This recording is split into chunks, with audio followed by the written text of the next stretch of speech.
My daughter and her husband invited me to a fancy Father's Day dinner just to tell me I was no longer welcome in their home. They called me a gloomy vibe they didn't want around their new baby. I just nodded and walked out. What they didn't know is that the house they were kicking me out of was mine. And the mortgage they thought they were paying was actually just a cheap rent check I was collecting. That night I called my lawyer and told him to start the eviction. Before I tell you how their world came crashing down, let me know in the comments where you're listening from. And hit that like button if you believe that gratitude is the bare minimum. My name is Isaiah. I'm 75 years old. And for the last 5 years since my Rose passed, this small apartment has been my fortress. It's quiet here, orderly. Everything has its place, unlike the chaos of my daughter's life. I was cleaning the dust off an old photo of me and Rose at the grand opening of my firm back when I still wore suits when the phone rang. The screen lit up Vanessa. My stomach tightened. It always does. I picked it up. "Hello, sweetheart." "Daddy." Her voice was high sugary. That's the voice she uses when she's about to ask for something. It's a performance. I know it. She knows I know it. But we still play the game. "How are you, Vanessa?" "Oh, I'm just wonderful and I have the best news." I could hear the forced enthusiasm crackle over the line. "You know Father's Day is this Sunday, right?" I looked at the calendar on the wall. Of course I knew. "I'm aware, honey." "Well, Chad." "Oh, Dad. He's just the best. He went and made a reservation at the Skyline Grill, can you believe it? For all of us. He's doing it all for you, Daddy." The Skyline Grill. I knew the name. It's the kind of place where a single steak costs what I used to spend on groceries for a week. The kind of place Chad, her husband, loves. The kind of place he knows I hate. It's all glass and chrome filled with loud, pale young men in expensive suits yelling about stocks. "The Skyline Grill," I repeated, trying to sound impressed. "That's quite something, Vanessa. Isn't it 7 o'clock? And Dad—" Her voice dropped a little, losing its sugary edge and finding the familiar tone of instruction. "You have to wear your best suit. You know the good one. It's a very exclusive place. They have a dress code." My best suit. She meant the navy blue one I wore to Rose's funeral. The only one I own. The one she said made me look depressing the last time I wore it. "I understand," I said. I'll make sure I look presentable." "Great, it's going to be perfect. Chad is so excited to treat you." The lie was so blatant it almost made me laugh. Chad hasn't been excited to see me since the day he found out I wasn't going to just hand over my retirement savings to him. He's a stockbroker, a man who sees everything, including family, as an asset or a liability. And ever since I retired and moved into this small apartment, I've been filed under liability. "I'll be there," I said. "Wonderful. Love you, Daddy. Bye."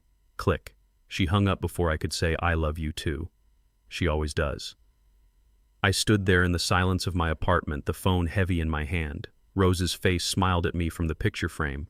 "Be patient with her, Isaiah," she had told me back when she was sick. "She's just lost. That man, he puts blinders on her. But she's still our little girl underneath. Promise me you'll keep trying." I promised. And I've been keeping that promise for 5 long years. I've kept it every time Chad joked about my rundown apartment in this bad neighborhood, the same neighborhood where I raised Vanessa, the same neighborhood that is 90% black and proud. I've kept it every time Vanessa visited, her eyes scanning my belongings, calculating what she could sell when I was gone. I've kept it every time they forgot my birthday, but remembered to ask for a small loan for their car payment just 2 days later. I walked over to my closet and pulled out the old suit bag. The smell of cedar and thyme wafted out. The suit was fine. It was classic. But I knew what would happen. I would show up and Chad would make a comment. He would find a way to make me feel small, to remind Vanessa that he was the provider of Wagyu steak, and I was just the old man from the ghetto who was lucky to be invited. I sighed, hanging the suit up to air out. I knew this dinner wasn't for me. It was a transaction. They wanted something. The last time they were this nice, they needed me to co-sign for a car. A $90,000 luxury SUV they couldn't afford. I refused. That was 6 months ago. We hadn't spoken much since. So, what was this? What did they want now? My hand went to my wallet. I thought about the lie I'd been living, the lie I told them. When Rose passed, I sold our big house in the suburbs. I sold my half of the engineering firm, Vance and Isaiah. I was tired. I wanted peace. I told Vanessa I had just enough to get by. A small pension. That this apartment was all I could afford. I let them believe I was a poor old man. I did it because Rose had warned me. Don't let them see the money, Isaiah. Especially not Chad. He'll drain you dry, and he'll take our daughter down with him. So I became the poor dad. And in doing so, I had confirmed Rose's worst fears. Their respect, their affection, it was all tied to what they thought they could get. When they thought I had nothing, they treated me like nothing. This dinner, it was a performance, and I knew deep in my bones that I wasn't the guest of honor. I was the target. I felt a cold dread creep up my spine. They were planning something. This invitation wasn't just an invitation. It felt like a summons. I looked back at the phone, the Skyline Grill, 7 p.m. "All right, Rose," I whispered to the photo. "I'll keep my promise. I'll go." I hung the suit up. I would go. I would sit there. I would endure the insults disguised as jokes. I would eat the chicken they ordered for me because they assumed I couldn't afford the steak. I would play my part as the poor, grateful father. But I would also be listening. Because this time I knew they weren't just inviting me to dinner, they were setting a trap. I went to my closet. It's not a large closet. I don't own many things. I pushed past my flannel shirts and my work pants, the ones I still wear for gardening. In the very back, hanging in a faded canvas bag, was the suit, my best suit. Vanessa's words echoed in my head. "Wear your best suit, Dad." I zipped open the bag. The smell of cedar and thyme hit me. It was navy blue, simple, wool. I hadn't worn this since Rose's funeral.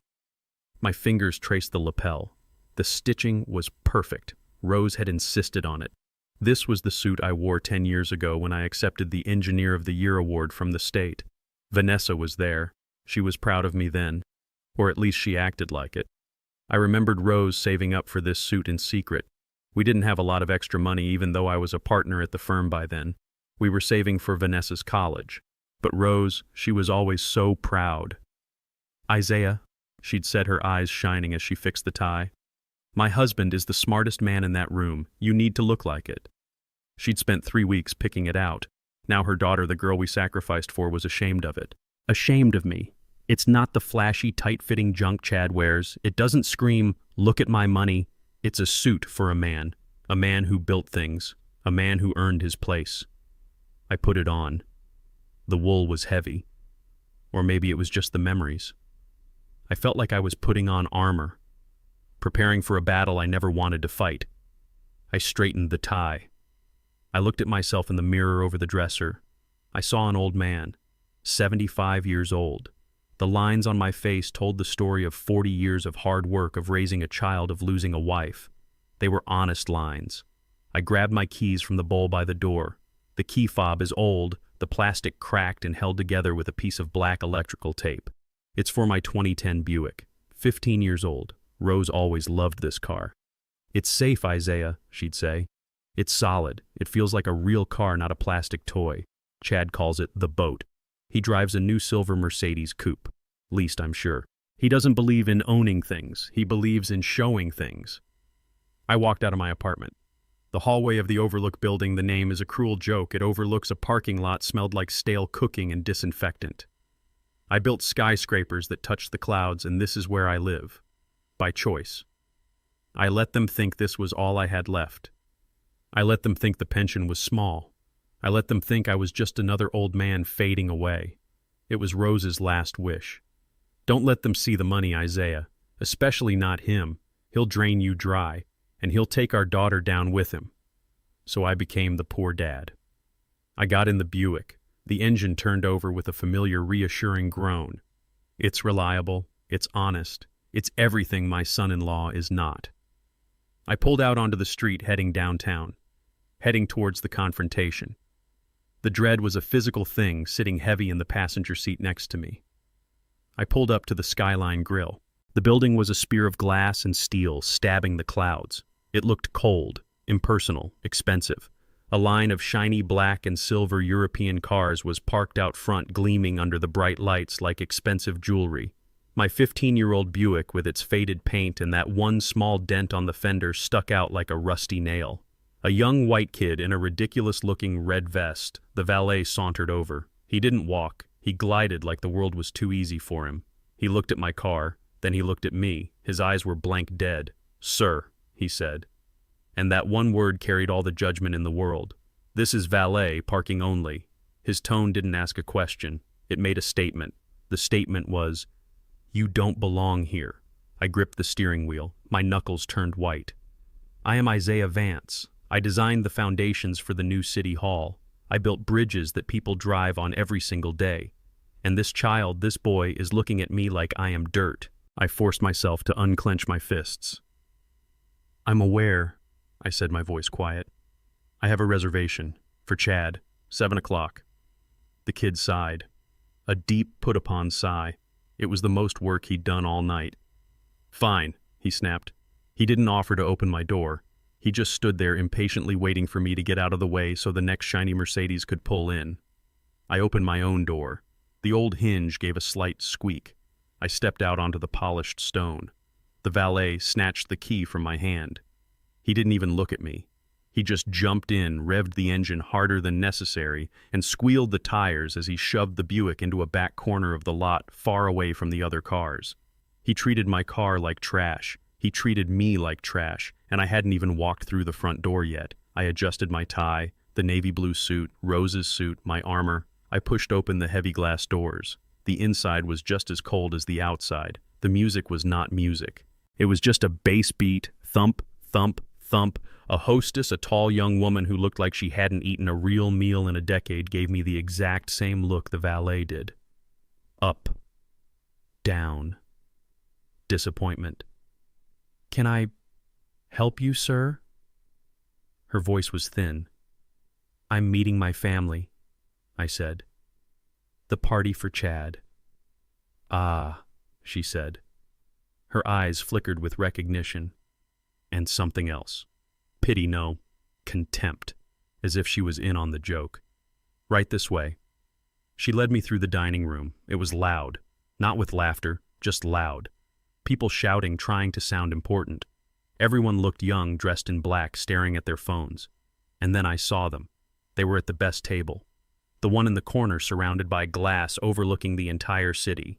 They didn't look like my daughter and her husband. They looked like they were in a magazine. Vanessa was wearing a tight, silky white dress. It shimmered. Her hair was pulled back so tight it looked painful. Diamonds glittered in her ears. Chad was leaning back in his chair, laughing loudly at something. He was in a slim-fit black suit that looked like it was painted on him. No tie, just an open-collar shirt showing off his throat. They looked perfect. They looked rich. They looked cruel. Vanessa saw me first. I watched her smile freeze. It didn't fade. It shattered. She nudged Chad. He stopped laughing and turned. His smile didn't shatter. It disappeared. He looked me up and down. His eyes lingered on my navy blue suit, on my old-fashioned tie, on my gray hair. I could see the disgust on his face, the pure, unfiltered embarrassment. He didn't even bother to hide it. The dinner had begun. I reached the table.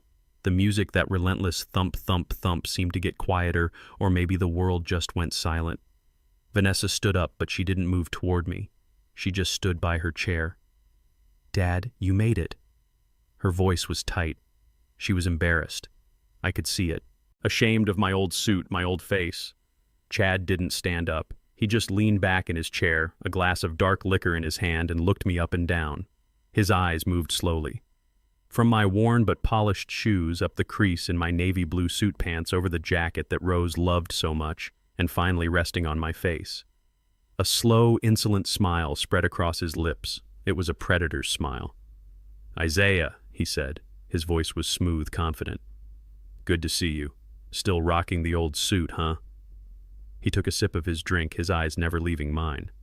"I thought for sure you'd have bought a new one, especially after we let you help us with the house payment last month." He winked at Vanessa. "Let me help them." The insult was twofold, and it was sharp. First, the suit. This suit. He was mocking this suit. The suit Rose saved for. The suit I wore when I accepted an award he could never dream of earning. Second, the help. My blood ran cold, but my face remained perfectly calm. I am Isaiah Vance. I do not flinch. Last month, Vanessa had called me crying real tears. Dad, we're going to lose the house, the bank. Chad made a bad trade. We're $3,000 short. $3,000. To them it was a disaster. To me it was a rounding error. But I played my part. I pretended to check my small pension account. I made her wait a day. I told her it would be tight, that it would wipe out my emergency savings, but that I would do it for her. I transferred the money from one of my smaller checking accounts. And now, here he was, Chad, bragging about how he let me help, as if I had paid for the privilege of bailing out his reckless gambling on the stock market. Vanessa looked away. She was staring out the glass window at the city lights, ashamed, not of her husband's cruelty, but of my poverty, the poverty I had invented to protect her. I looked at Chad. I let the silence sit for a moment. It still works fine, I said. My voice was even, quiet. I pulled out my own chair. No one helped me. I sat down. Chad's smile faltered for a second. He expected me to be flustered, angry, or ashamed. I was none of those. I was just observing. A waiter different from the valet but with the same empty eyes appeared with a giant leather-bound menu. He handed one to Chad, one to Vanessa, and then almost as an afterthought one to me. I opened it. The descriptions were absurd. Deconstructed foraged mushroom tartlet, spherified pea consommé, air-cured Galician beef, and just as Vanessa had implied, there were no prices. This was a place designed to make people like me feel small and ignorant. I played my part. I held the menu up, squinting slightly. "My goodness," I murmured just loud enough for them to hear. This is very fancy. I'm not sure I understand these words." Vanessa flushed a deep red. She sank lower in her seat. Chad, on the other hand, lit up. This was his stage. He loved this. He sat up straight, placing his hands on the table. "Don't you worry about a thing, Isaiah," he said, his voice booming. He waved the waiter over with an obnoxious snap of his fingers. "Yes, sir?" "My wife and I will start with the Imperial Caviar service," Chad announced. "The large one, and a bottle of the Dom Perignon, the 2012. The waiter for the first time looked impressed. "An excellent choice, sir." "Of course it is," Chad said. "For our main courses, my wife will have the Wagyu filet medium rare. I'll also have the Wagyu, but make mine the $200 cut. Rare, very rare." He was putting on a show for his wife, a show for the waiter, a show for me. He was telling us all, I am the man, I am the provider, I am in charge here. Then he turned to me. His smile was back, that cruel, patronizing smile. "And for my father-in-law," he paused, looking me up and down again as if just my presence was distasteful. "Isaiah," he said, his voice dripping with fake concern. "You probably just want the roast chicken, right?" He didn't wait for my answer. He turned to the waiter. "He'll have the roast chicken. It's simple. More suited to his tastes." He put the menu down. The insult was clear. The chicken was the cheapest thing on the menu. He was telling me I was cheap, that I was simple, that I didn't belong. I looked at the waiter, who was trying hard to keep his face neutral. I looked at Vanessa. She was staring at her water glass, her diamond earrings sparkling under the expensive lights. She said nothing, not one word to defend her father. I turned my gaze back to Chad. He was watching me, waiting for me to react, to argue, to be humiliated. I simply gave him a small, polite nod. "The chicken sounds lovely," I said. "Thank you, son. You're very generous." I saw the flicker of disappointment in Chad's eyes. I had ruined his fun. I had refused to play the victim. The waiter, clearly uncomfortable, finally looked at me. "And for you to drink, sir." Before I could speak, Chad laughed. "Oh, just bring him a beer, a domestic one. He's not a wine guy." "Actually," I said, my voice cutting through the air for the first time. The waiter stopped. Chad's smile froze. "I'll just have ice water, with lemon." The waiter nodded. "Right away, sir." He fled the table. The air was thick with tension. Chad was angry. I had defied him, even in a small way. Vanessa wouldn't look at me. She was trapped between the man she married, who gave her diamonds and fancy dinners, and the old man who raised her, who was now an embarrassment. I looked out the window at the city I helped build. The lights were beautiful from up here. I felt a profound sadness, not for me, but for my daughter. She had made her choice. She had chosen the glitter. She had no idea that her poor, simple father, sitting right next to her in an old suit, owned the very building we were sitting in. She had no idea that the help I gave them last month was a drop in the ocean. She had no idea that I, her father, was one of the wealthiest men in this city. And she had no idea that this dinner, this arrogant, cruel performance was about to be the biggest mistake of her and her husband's lives. "So, Dad," Vanessa said finally, breaking the silence, her voice still tight, How is the apartment?" The ambush was beginning. The waiter brought the champagne in a silver bucket. He presented the bottle to Chad like it was a holy relic.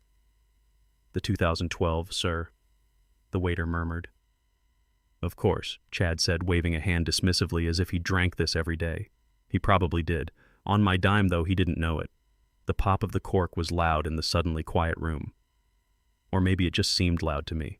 Vanessa held up her glass, her diamonds sparkling. The waiter poured. He even poured a small amount into a glass for me. I put my hand over it. "Just water for me," I said. Chad scoffed. "Right, suit yourself." He raised his glass. Vanessa raised hers. I raised my simple ice water. "A toast," Chad said, his voice projecting across the tables nearby. He wanted an audience.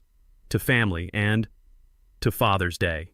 He looked right at me when he said it, his smile thin. It wasn't a toast. It was a taunt. I nodded and sipped my water.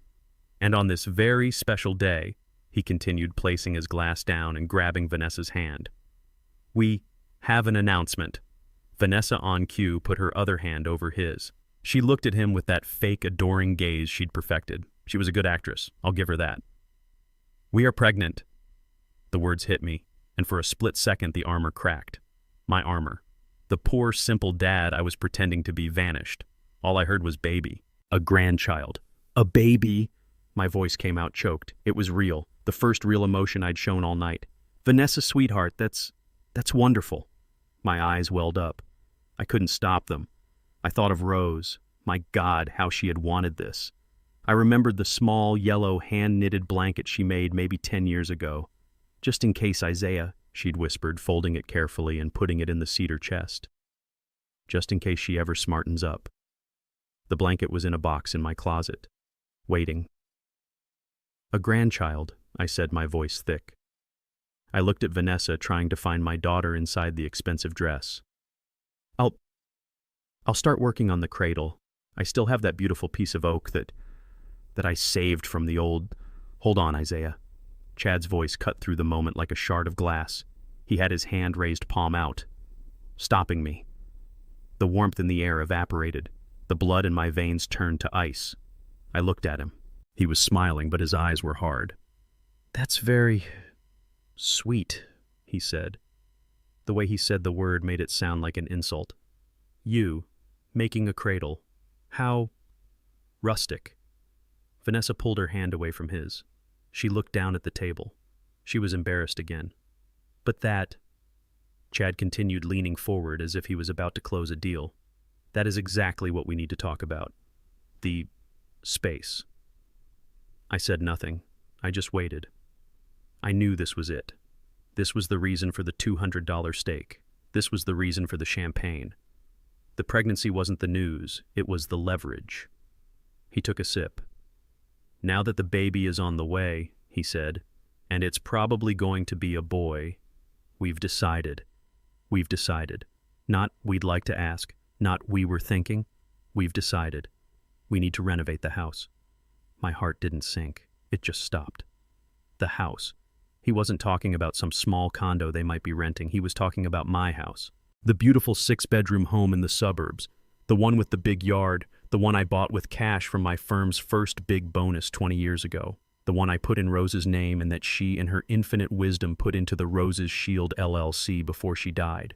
The house I let them live in. The house they thought they owned. The house they thought I was just a co-signer for. The house they paid a mortgage on every month, a $3,000 check they wrote out, not to a bank but to the LLC. A check I called rent.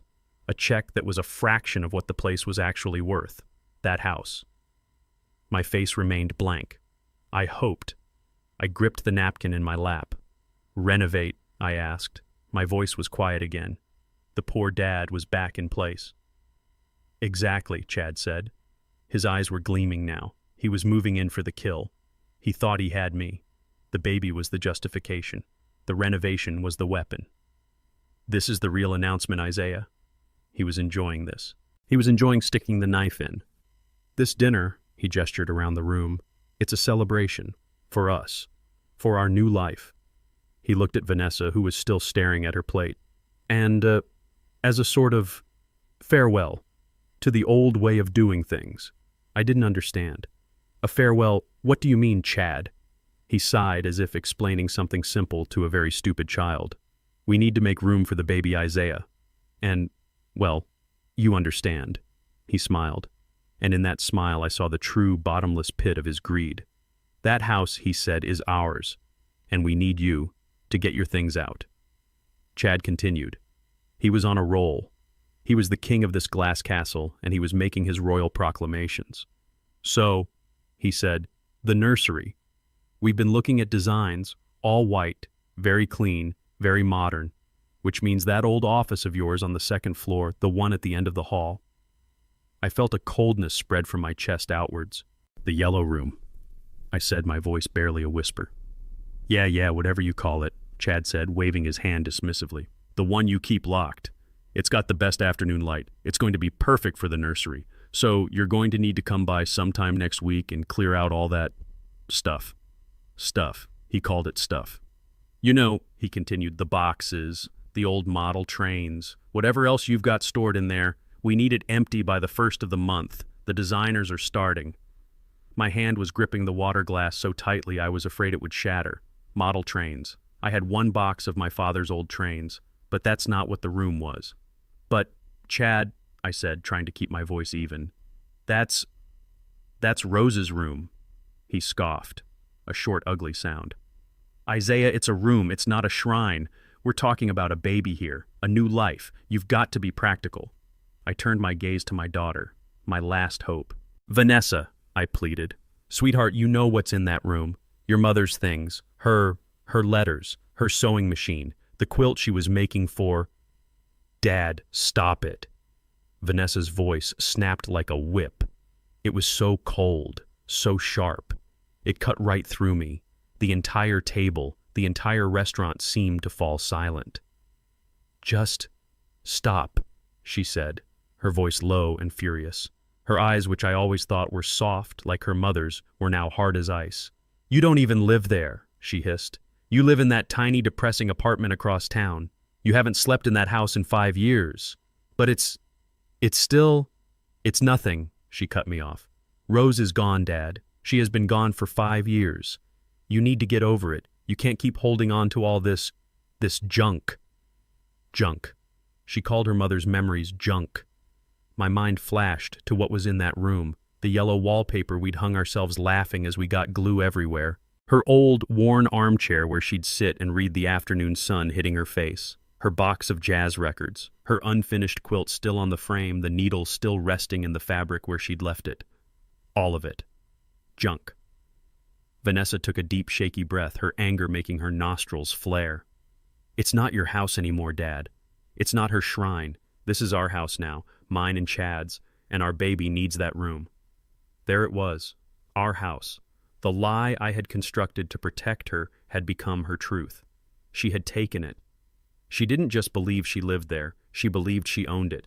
She believed that my role as the guarantor, the co-signer, the lie we had all agreed to had somehow, over time, just expired. That my ownership had faded away with my wife's passing. That I, the poor, simple old man, had no more claim. She had mentally and emotionally dispossessed me. They weren't asking to use a room, they were telling me they were taking it. They were telling me my wife's memory was in their way. Chad, seeing my shock, decided to play the reasonable one. Look, Isaiah, be practical, he said, his tone oily and condescending. We'll be generous. We'll even get you a storage unit. A small one, obviously. You can put all your little keepsakes in there. You can visit them whenever you want. Think of it, it's a win-win. We get the room. You finally get all that junk out of our house. Our house. He said it again. And you don't have to worry about it anymore. He finished, leaning back with a satisfied smirk. We'll even pay for the first month of storage. How's that? I looked at my daughter, my little girl, The one who used to run to me and bury her face in my chest crying for a whole week when her goldfish died. Her face was cold, set. She was her husband's wife now. She was the woman who had just called her mother's legacy junk. She was the woman who was erasing me, erasing Rose to make space for a $200 crib. The promise I made to Rose, it shattered. Protect her, Isaiah. I had been. I had been protecting her from the world, from consequences, from reality. I had been protecting her so well that I had turned her into this cold, greedy stranger. I realized in that moment that protecting her and protecting Rose's memory were now two very different things. And I had to make a choice. I slowly, calmly, placed my napkin on the table. My hand was perfectly steady. The trembling was gone. I see, I said. Just those two words. I didn't yell. I didn't argue. I didn't cry.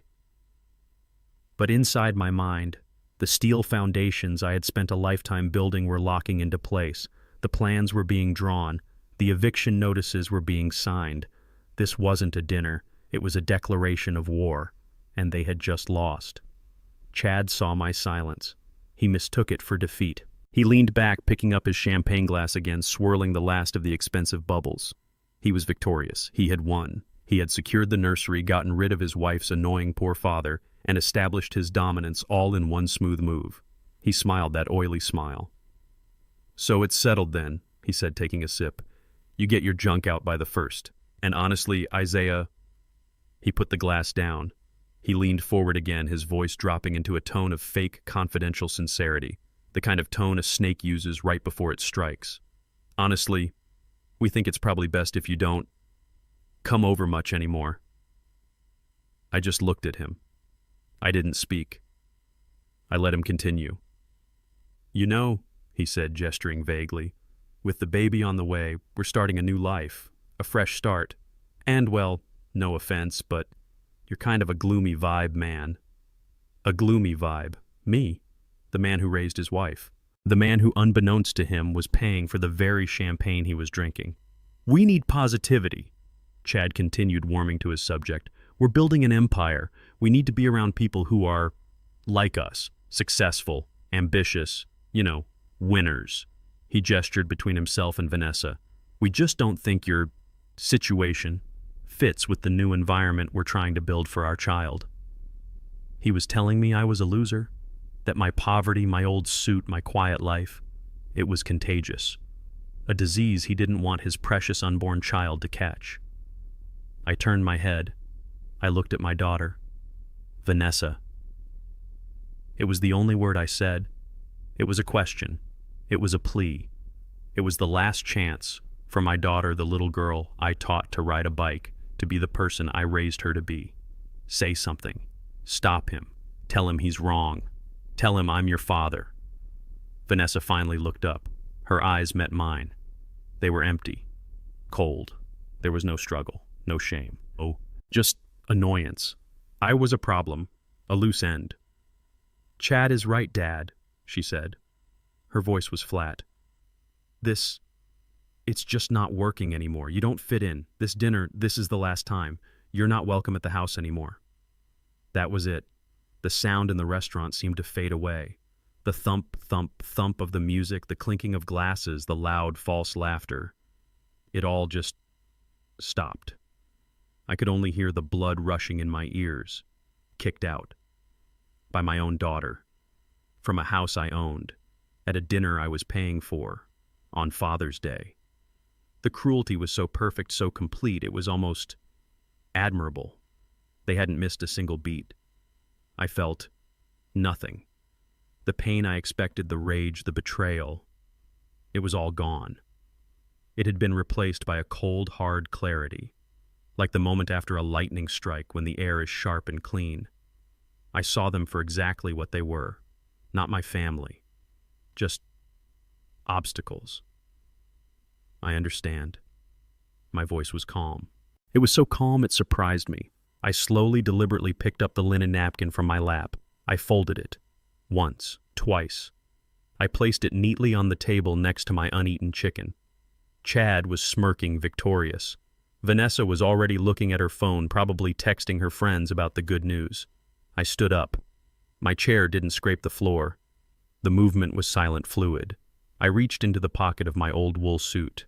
My hand brushed against my worn leather wallet. The wallet Rose gave me for our 20th anniversary. I pulled out a $50 bill, a crisp one. I placed it on the table next to my water glass. Chad's smirk widened. "What's that for old man the chicken? Don't worry, I got this." I looked at him, not with anger, not with sadness. I just looked at him, the way an engineer looks at a faulty blueprint. "That," I said, my voice still quiet, "is for the waiter. He had to serve you." I turned. I didn't say goodbye. I didn't look back at my daughter. I walked out of the restaurant. I walked past the hostess, who looked surprised to see me leaving so soon. I walked past the bar, past the loud, important-sounding people. I pushed open the heavy glass doors. The cool night air hit my face. It felt good. It felt clean. The red-vested valet, the kid saw me and rolled his eyes. He didn't move. He expected me to wait. I didn't wait. I walked past him across the polished stone toward the dark corner of the parking lot where he had hidden my car. "Hey!" he shouted after me. "Hey, you can't... I have to get your car." I didn't stop. I pulled the spare key from my pocket, the one I always carry. I got to the Buick. I slid the key into the lock. It opened with a solid, reassuring thunk. I got in. The valet was running toward me now, his face red and confused. I put the key in the ignition and turned. The old engine rumbled to life. My armor. My sanctuary. I pulled out of the parking spot, my headlights cutting through the darkness. As I drove past the restaurant's glass facade, I could see them, still at the table. Chad was gesturing, probably telling Vanessa how well he handled it. Vanessa was looking at her phone, smiling. They hadn't even noticed I was gone. I drove away from the lights, away from the noise, away from the lie. I didn't go home to my apartment. I knew where I had to go. My hands were steady on the wheel. The sadness was gone. The shock was gone. I am Isaiah Vance. I am 75 years old. And I am a man who builds things. And now, I knew exactly what I had to tear down. I didn't go home. I didn't drive back to the small 2-bedroom apartment in the Overlook building, the place that smelled like disinfectant and boiled cabbage, the place they thought was my whole world. I drove the Buick through the empty downtown streets. The city lights blurred past the glass, red, green, white, a smear of colors.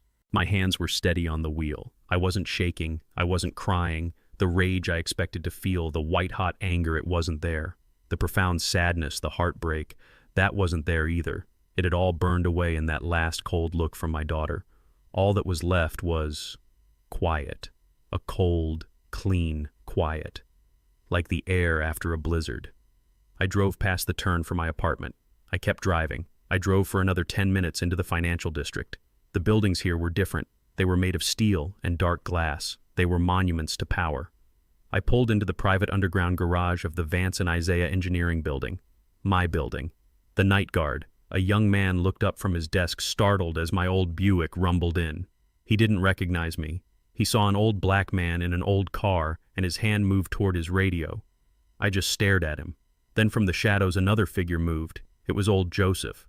He'd been the head of security here for 30 years. "Mr. Vance," he said, his voice deep and respectful. He put a hand on the young guard's shoulder. "It's all right. This is Mr. Isaiah." The young guard's eyes went wide. He looked at me, then at the name etched in granite on the wall. Vance and Isaiah. He looked back at my old suit and my 15-year-old car. He couldn't put the pieces together. I nodded at Joseph. "Late night, Joseph." "It always is for the men who built the place, sir," he said, pressing the button to open the private elevator. "Have a good night."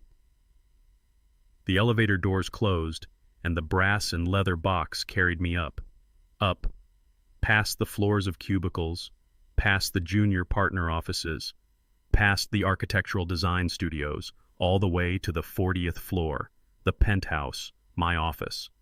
The doors opened into silence. The lights were off. Only the city itself illuminated the room, a carpet of diamonds spread out far below. This was my real view, not the parking lot, not the parking. The room smelled of old leather floor wax and the faint papery scent of blueprints. I didn't turn on the lights. I walked across the thick carpet to the massive mahogany desk. My desk. I sat down in the leather chair. It sighed as it took my weight. I sat there for a long time. An hour, maybe two. I wasn't angry. I was an engineer. I was a man who designed foundations. I built bridges. I understood stress and load and breaking points. My family was a structure that had failed. Rose had warned me. Protect her, Isaiah. He's a leech. He'll take everything. And I had protected her. I had protected her with the lie of my poverty. I had built a financial shield around them. I had secretly paid off Chad's $65,000 gambling debt 2 years ago.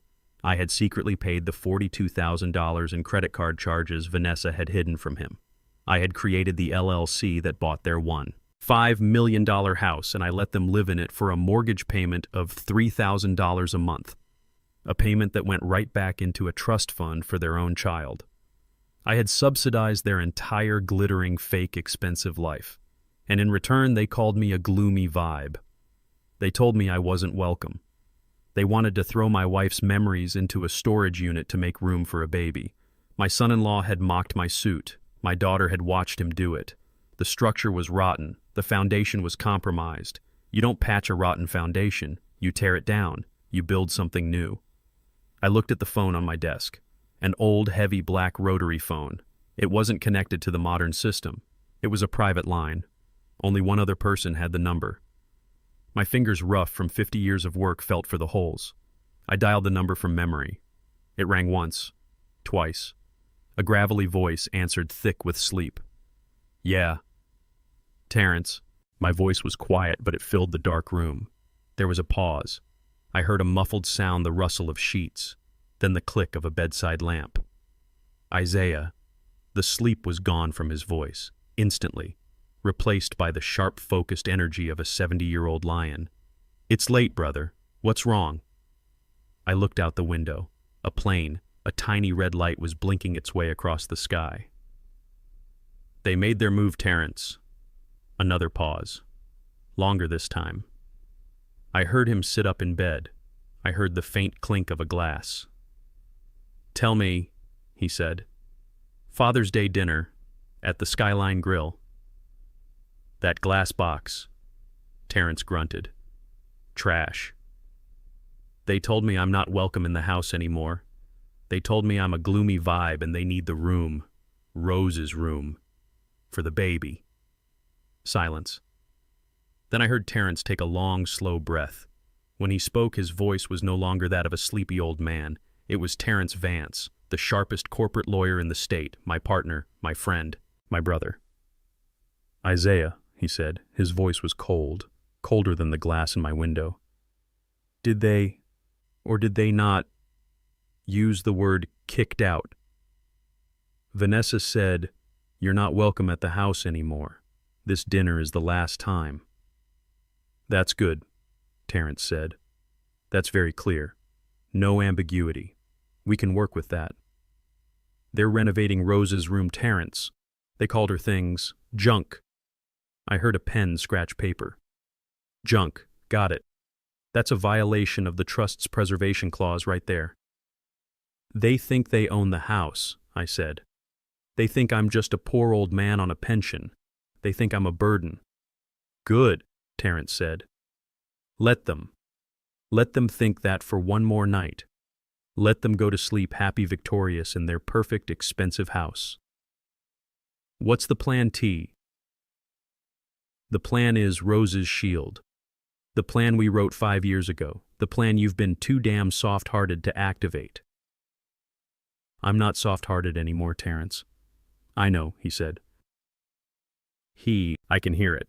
"All right, it's 10 p.m. now. Tomorrow morning at 9 a.m. the bank that holds their mortgage— oh wait, there is no mortgage. The bank that manages their rent will send them an automated notice. A default." "A default?" "Yes. Their $3,000 payment is due tomorrow. I'm canceling the automatic cosigner payment from your account, the one you pay. They'll get a notice that their account is short. They'll panic. They'll call you." And when they call, I asked, you tell them you don't know what they're talking about. You tell them you're just the poor old dad. You tell them you'll look into it. Then you come to my office, 10:30, and Isaiah, yeah. Wear the suit, he said. He hung up. I sat in the dark. The cold, clean quiet was still there, but it wasn't empty. It was full of purpose. I was Isaiah Vance, and my father's day was just beginning. The line went dead. I didn't hang up the phone. I just held the heavy receiver in my hand, listening to the flat, empty hum of the dial tone. It was the sound of a door closing. Terrence's voice echoed in the dark office. Kichhuat, Rose's Shield. Rose's Shield. We came up with that name together, didn't we, years ago? In another lawyer's office, a much smaller one right after her first diagnosis. It was Rose's idea. My wife, she was never a fool. She saw things. She saw the weakness in our daughter, and she saw the ambition, the rot in Chad, from the very first day he walked into our home. He doesn't see her, Isaiah, Rose had whispered to me that night long after Vanessa and her new boyfriend had left. He sees an inheritance. He sees a comfortable life. He's a leech. I had argued. She loves him, Rose. He's just driven. She's happy. She's not happy. Rose had said, her voice full of a sadness I didn't understand at the time. She's just impressed. And he will bleed us dry. And he will bleed her dry. So we built the shield. With Terrence's help, we structured everything. We created the LLC. We funneled my earnings, the profits from the firm, into trusts and holding companies that Vanessa's name would never touch. And the house. That was Rose's masterstroke. Vanessa had fallen in love with that $1.5 million monstrosity. Daddy, it's my dream, she'd cried. Chad, of course, saw it as his palace. We can't just give it to them, Rose had insisted. He will sell it within a year. Or worse, he'll leverage it to the hilt and lose it all. So we created the lie, the bank. We bought the house outright with cash through the LLC. Then we told them they were approved for a mortgage, but only if I co-signed and guaranteed it. We told them the monthly payment was $3,000. A joke. The property taxes alone were almost that. But they believed it. Oh, how they believed it. They thought they were homeowners. They thought they were building equity. For 5 years, they've been paying $3,000 a month in rent. I've been secretly subsidizing by another $7,000 into their own child's trust fund. They were building a nest egg for the very baby they were now using as an excuse to kick me out. The irony was so bitter, it made my throat ache. I finally placed the receiver back on its cradle. The click was loud in the silence.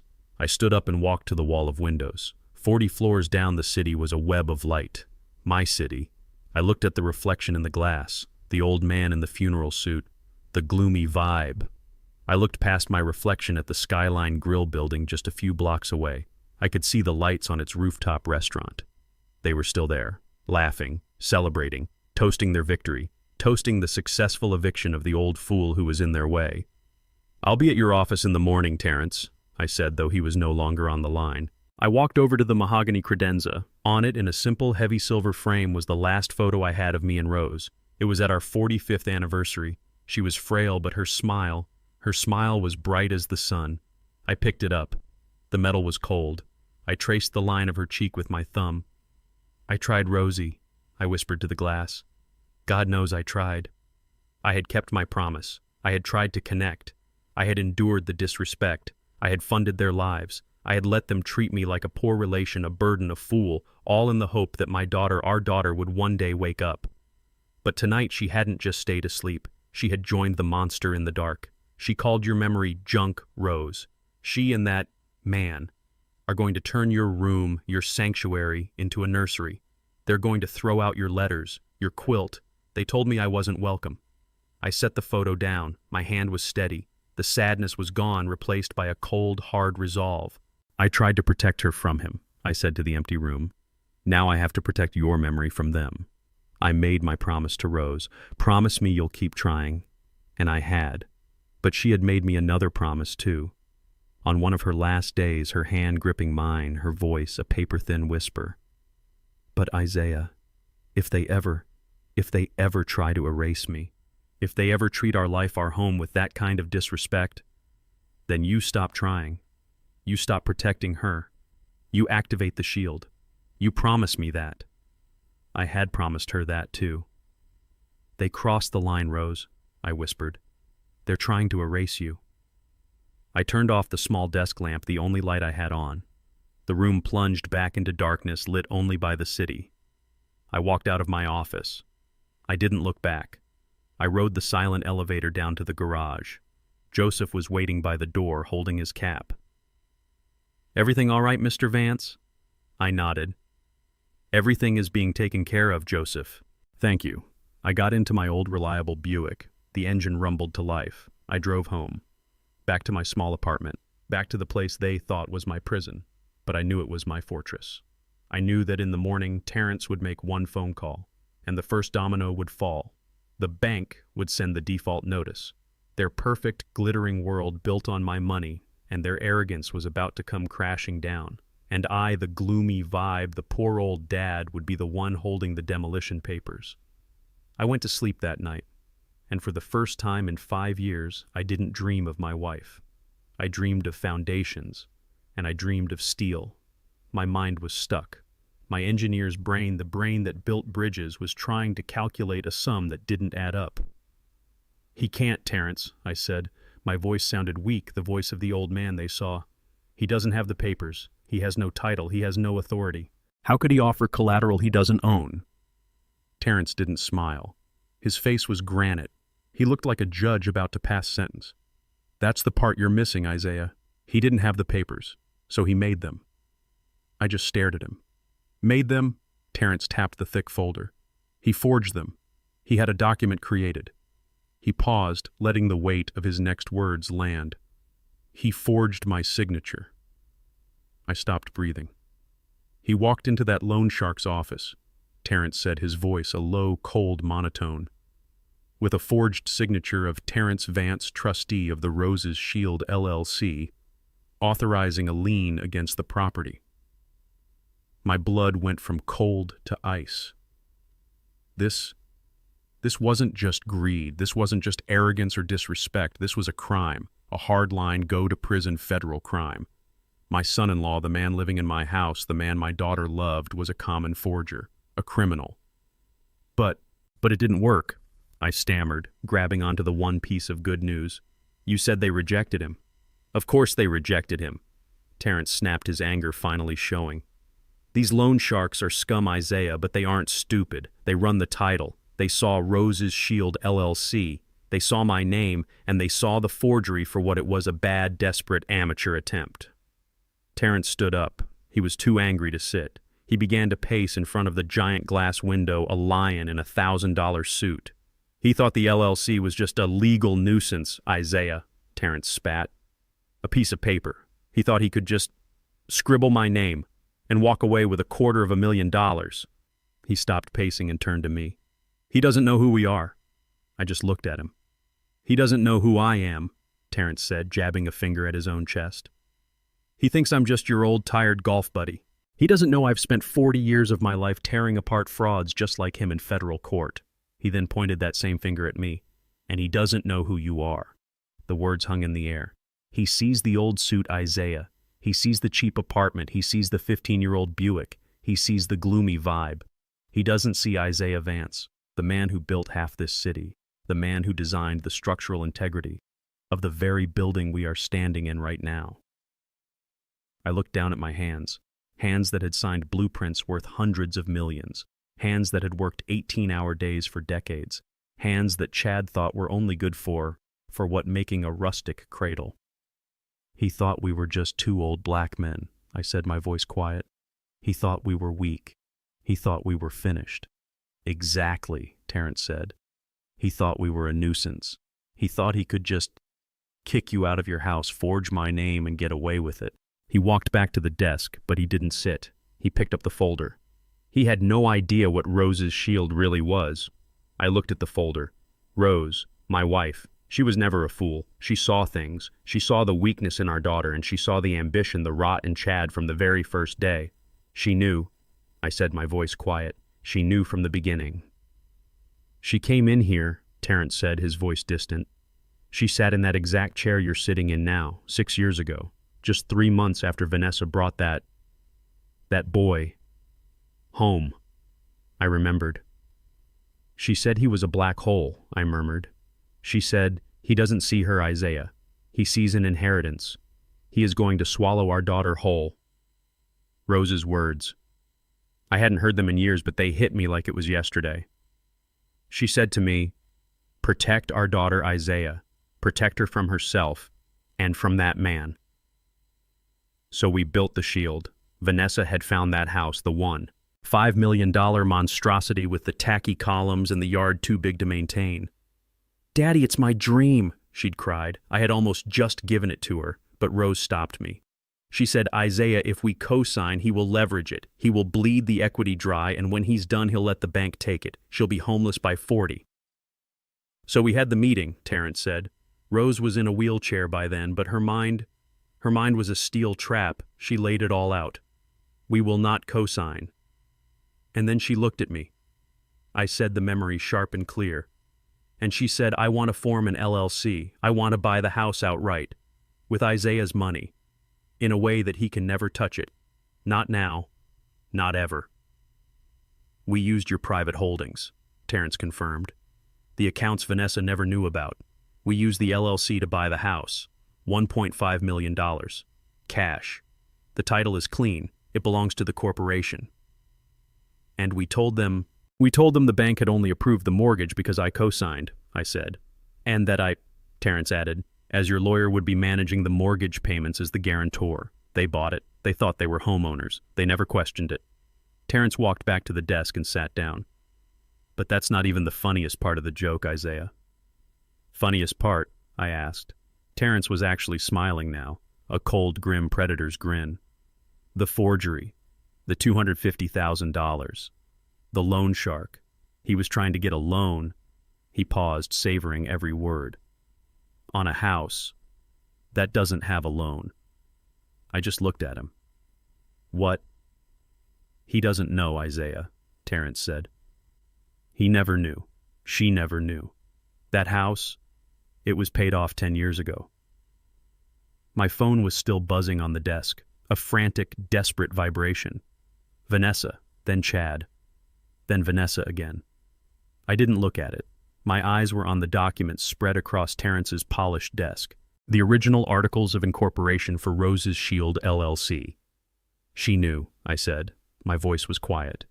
She knew from the very first day. Terrence leaned back in his chair. He didn't look at the buzzing phone.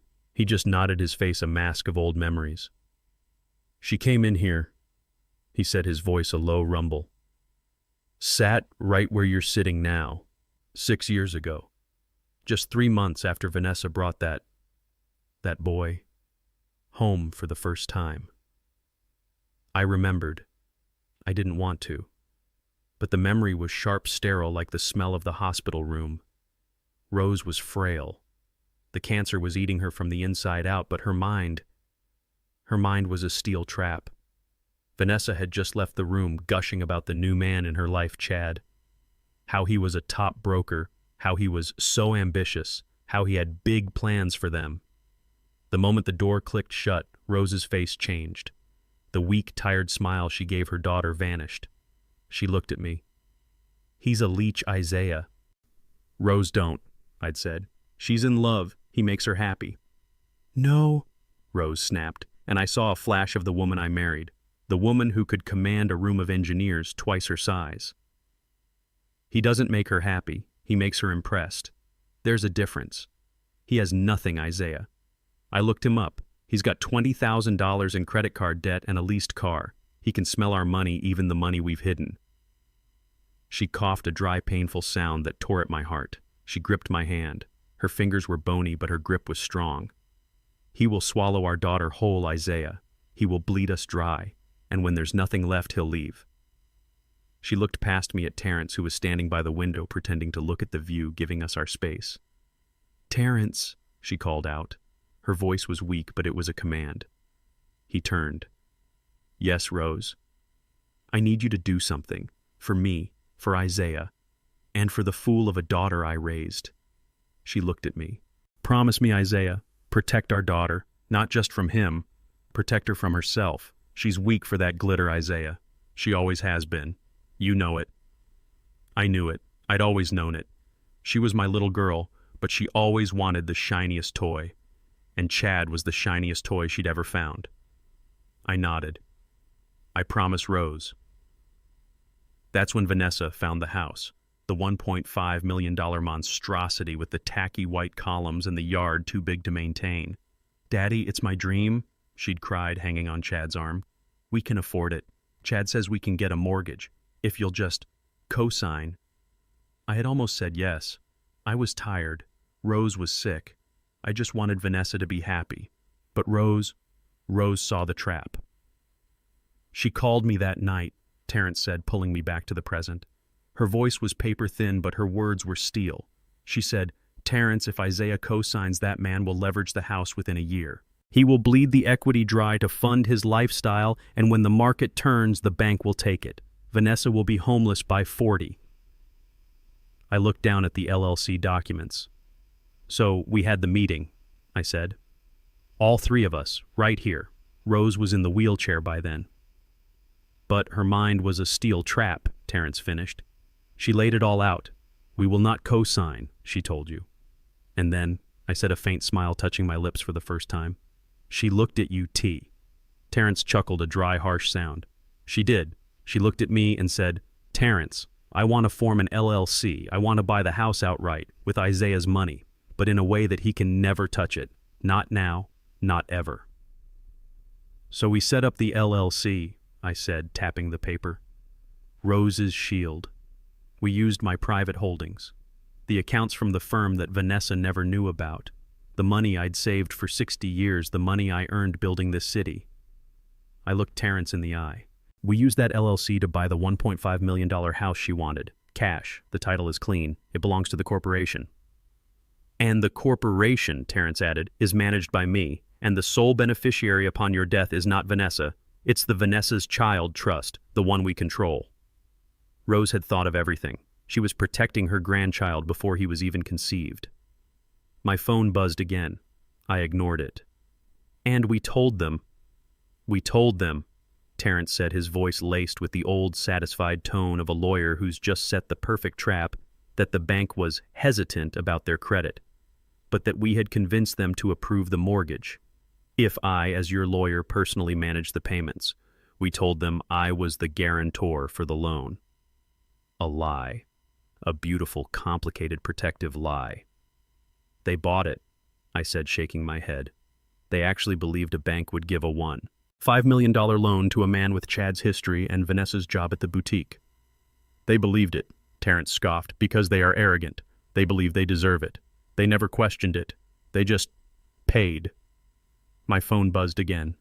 And again. A frantic, desperate rhythm. Vanessa. Vanessa. Chad. Vanessa. They sound desperate, Terrence noted calmly, listening to the buzzing. They are, I said. They just realize the bank of poor old Dad is closed. They have no idea the real bank is about to foreclose. I stood up. Let's review the eviction notice one more time, Terrence. I want to make sure the wording is perfect. Rose had built the shield. It was my job to use it. Terrence leaned back, a cold, grim smile on his face. He doesn't know Isaiah. He never knew. She never knew. That house, it was paid off 10 years ago. The words hit me. Paid off. Of course it was. I'd paid it off in cash. The $1.5 million. It was one of the first things I did after Rose got sick. I wanted everything secure. No debts, no loose ends. The mortgage, I whispered. The $3,000 a month, the money they've been paying, is rent. Terrence finished, his smile widening. Rent that goes straight into the LLC, which, as you know, is the primary holding for the Vanessa's Child Trust Fund, the trust fund for their own unborn baby. My God. I sank back into the chair. I am an engineer. I designed this structure, this Rose's Shield, but I had almost forgotten how strong we built it. So, I said, the pieces slamming together, all this time, they've been living in a $1.5 million house for free, Because the $3,000 they pay is just their own money moving from one pocket to another. Which you have been subsidizing, Terrence added, which I've been subsidizing by $7,000 a month in utilities and paying off their other debts. And he still tried to steal it. He's not just a leech, Isaiah, Terrence said. He's an idiot. He was. He was a desperate, arrogant, stupid idiot. And he had just tried to defraud the two men who held his entire life in their hands. He hadn't just kicked his poor old dad out. He had kicked out his landlord. He had kicked out his secret benefactor. He had kicked out the man who was paying off his loan sharks. He didn't just kick me out. He had just committed financial suicide. Terrence sat back folding his hands on his desk. The default notice for the rent, the $3,000, went out at 9:01 a.m. this morning. I canceled the automatic co-signer payment from your account, the one you pay every month. He glanced at the expensive clock on his wall. Right about now, Vanessa is probably checking her bank account, wondering why her balance is negative and why she has an urgent message from her bank. As if on cue, my phone vibrated in my pocket. A long, angry, frantic buzz. I pulled it out. The screen lit up. Vanessa. I looked at Terrence. He just smiled. Right on schedule, he said. Let the games begin. I let it ring. Once, twice. The sound was shrill in the quiet office. You're a cruel man, Terrence. I'm your lawyer, he replied. And you're a father who's finally done being merciful. I pressed the ignore button. The phone immediately buzzed again. A text message. The letters were all caps, hysterical. MCN, call me now, the bank. It's an emergency. I put the phone back in my pocket. I didn't silence it. I wanted to hear it buzz. I'll let them panic for a while, I said. Good, Terrence said. Let them sweat, now. Let's talk about the eviction. Terrence let that sink in, the cold, hard fact of the paid-off house. I looked down at the LLC documents. My name, Terrence's name, Rose's name memorialized in the title, Rose's Shield. We told them, Terrence said, picking up the thread, his voice smooth and precise, that we were just guarantors, that we had co-signed on their 30-year mortgage. I nodded, remembering the lie. We told them it was the only way the bank would approve them with Chad's credit history. And they bought it, Terrence scoffed. They were so blinded by the $1.5 million house they never looked at the paperwork. They never questioned which bank. They just signed the lease agreement. They thought it was a mortgage application, I said. They thought what we wanted them to think, Terrence corrected. And every month for 5 years, they've been dutifully writing a check for $3,000 to Rose's Shield LLC, thinking they were building equity. He leaned forward, the smile on his face gone replaced by the cold look of a lawyer. That $3,000, Isaiah, it's rent. The cheapest rent for a house like that in this entire state. And he let the word rent hang in the air. And that rent, he continued as Rose structured it, goes directly into the Vanessa's Child Trust Fund. The trust fund for their own unborn baby. My God. Rose. She was always 10 steps ahead. I sank back into the chair. The engineering of it, the structure. It was beautiful. So, I said, the pieces slamming together. All this time, they've been living in a $1.5 million house for free, because the $3,000 they pay is just their own money moving from one pocket to another.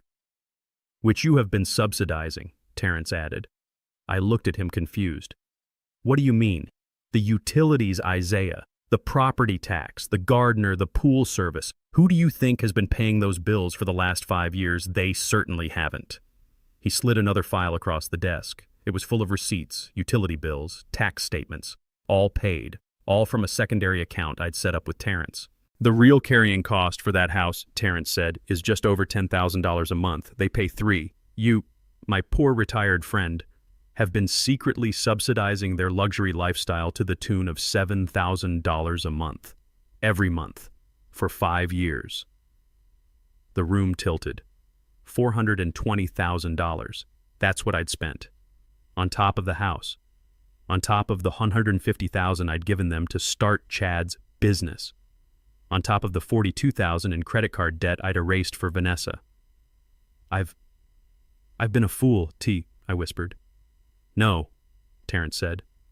You've been a father. A father who was too damn generous. You've been paying for them to live in a palace. And in return, they kicked you out and called your wife's memory junk. He was right. And that was the final straw. And he still tried to steal it, I said, the rage now cold and hard. He tried to get a $250,000 loan on a paid-off house that he was already living in for free, subsidized by the very man he was trying to kick out. He's not just a leech, Isaiah, Terrence said. He's an idiot. He was.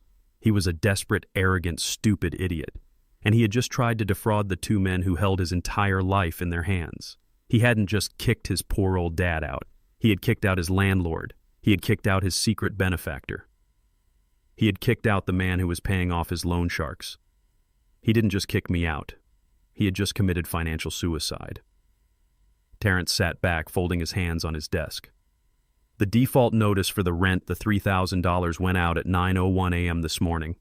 I canceled the automatic cosigner payment from your account, the one you pay every month to cover them. He glanced at the expensive clock on his wall. Right about now, Vanessa is probably checking her bank account, wondering why her balance is negative and why she has an urgent message from her bank. As if summoned by a demon, my phone vibrated in my pocket.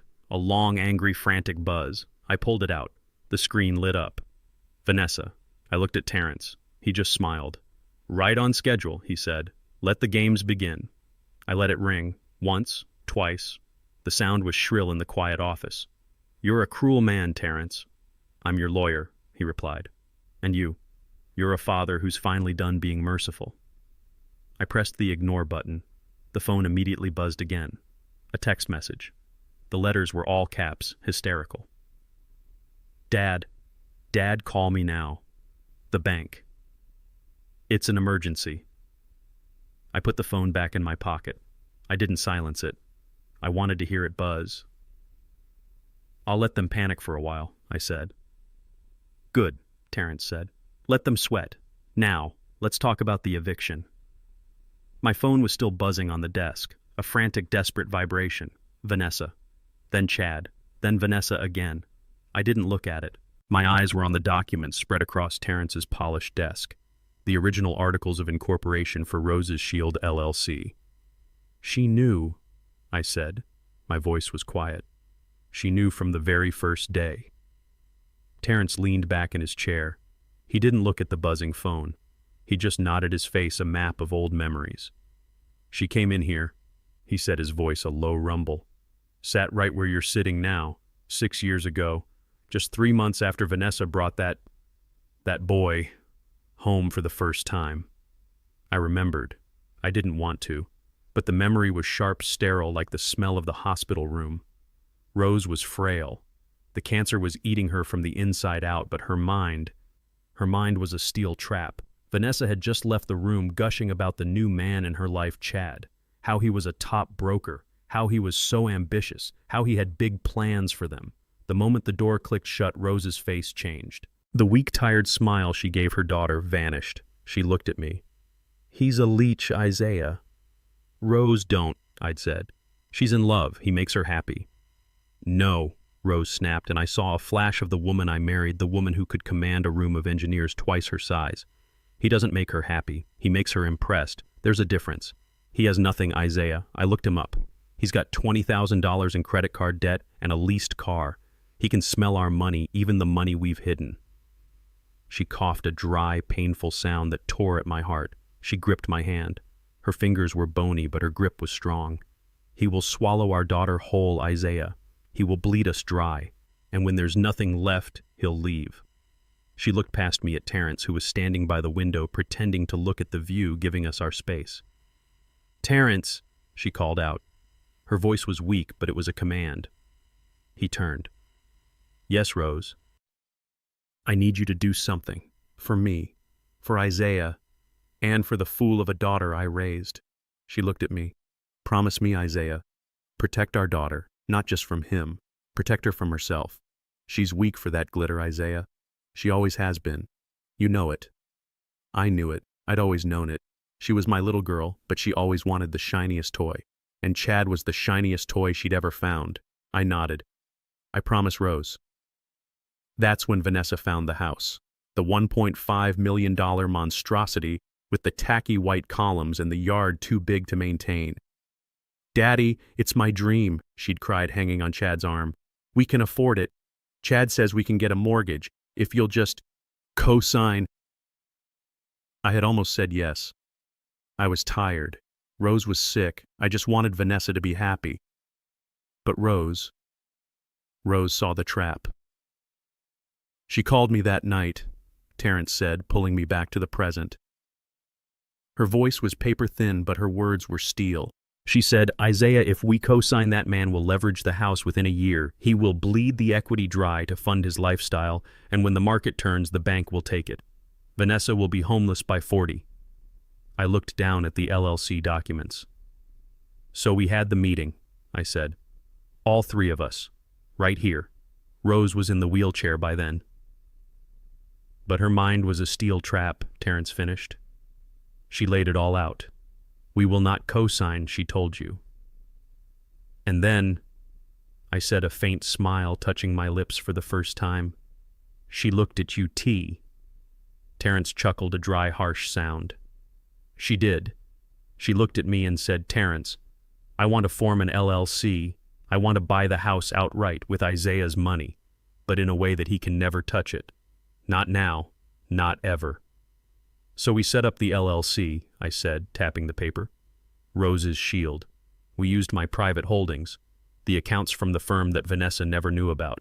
The money I'd saved for 60 years, the money I earned building this city." I looked Terrence in the eye. "We used that LLC to buy the $1.5 million house she wanted. Cash. The title is clean. It belongs to the corporation. And the corporation," Terrence added, "is managed by me. And the sole beneficiary upon your death is not Vanessa.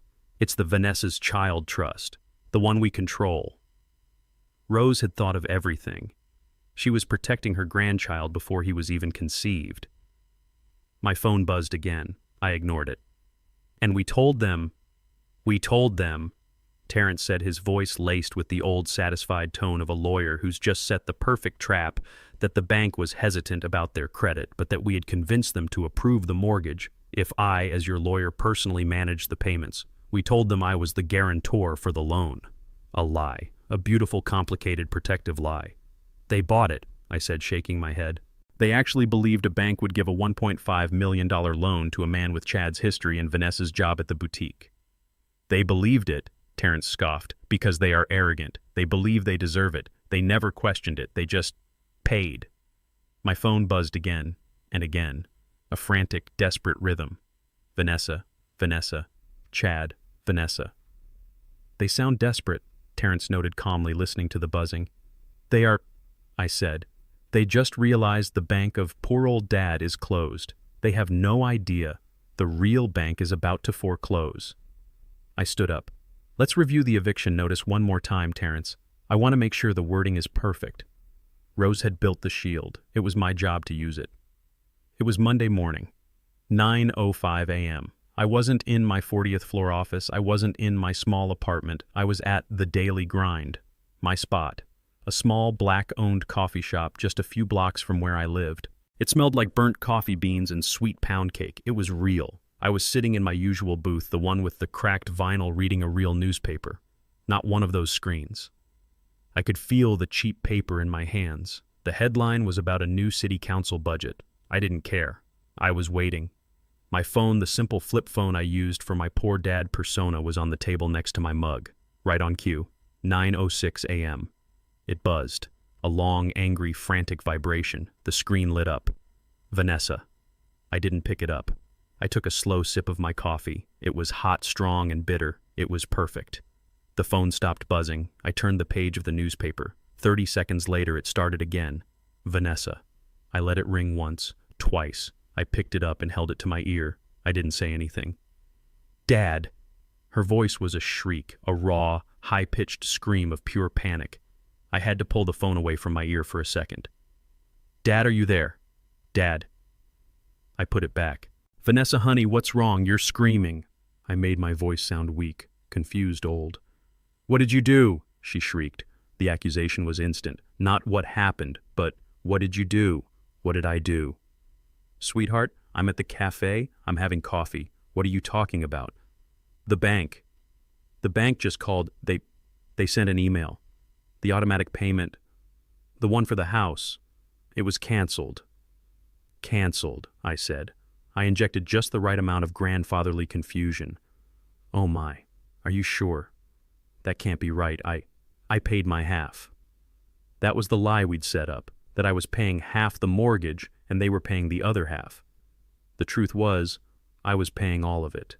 No, not your half. The whole thing. The bank said the payment was rejected, the main payment. They said, Dad, they used the word, they said we're in default. She was crying now, hysterical sobs. Default, I said.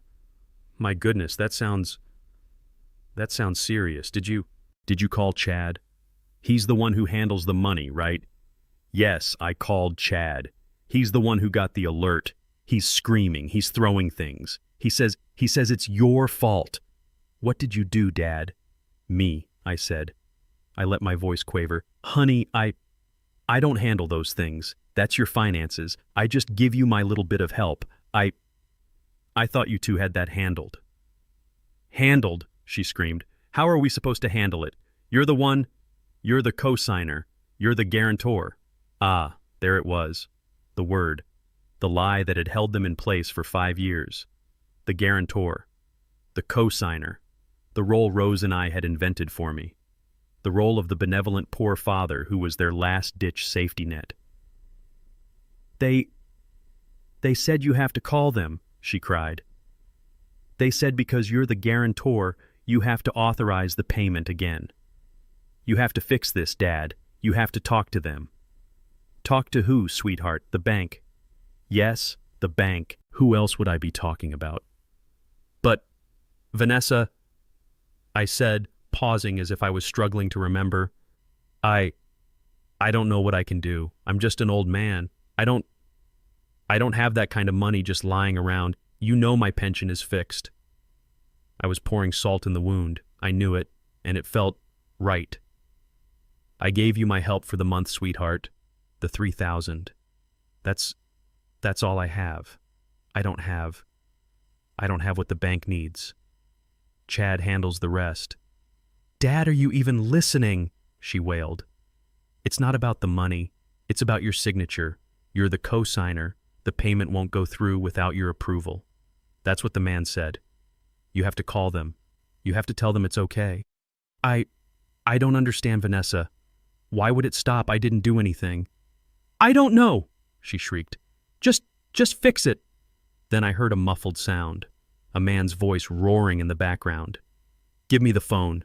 Give me the damn phone, Vanessa. He's playing dumb. The phone was snatched away. I heard Vanessa yelp in the background. Isaiah! Chad's voice.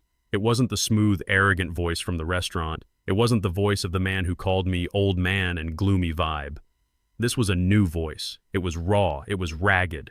It was the voice of pure, undiluted panic, the voice of a cornered animal. Isaiah, what game are you playing? Game, I said, my voice still frail. Chad, what's going on? Vanessa is very upset. Don't you play dumb with me, he snarled. Each word was a punch. The payment failed. The guarantor account. Your account. It's been frozen. What did you do? Frozen, I said. Oh my lord, that can't be. That's my pension. That's all I have. I need to call the bank. Maybe my identity was stolen. Shut up, he roared. Stop with the old man routine. It's not funny.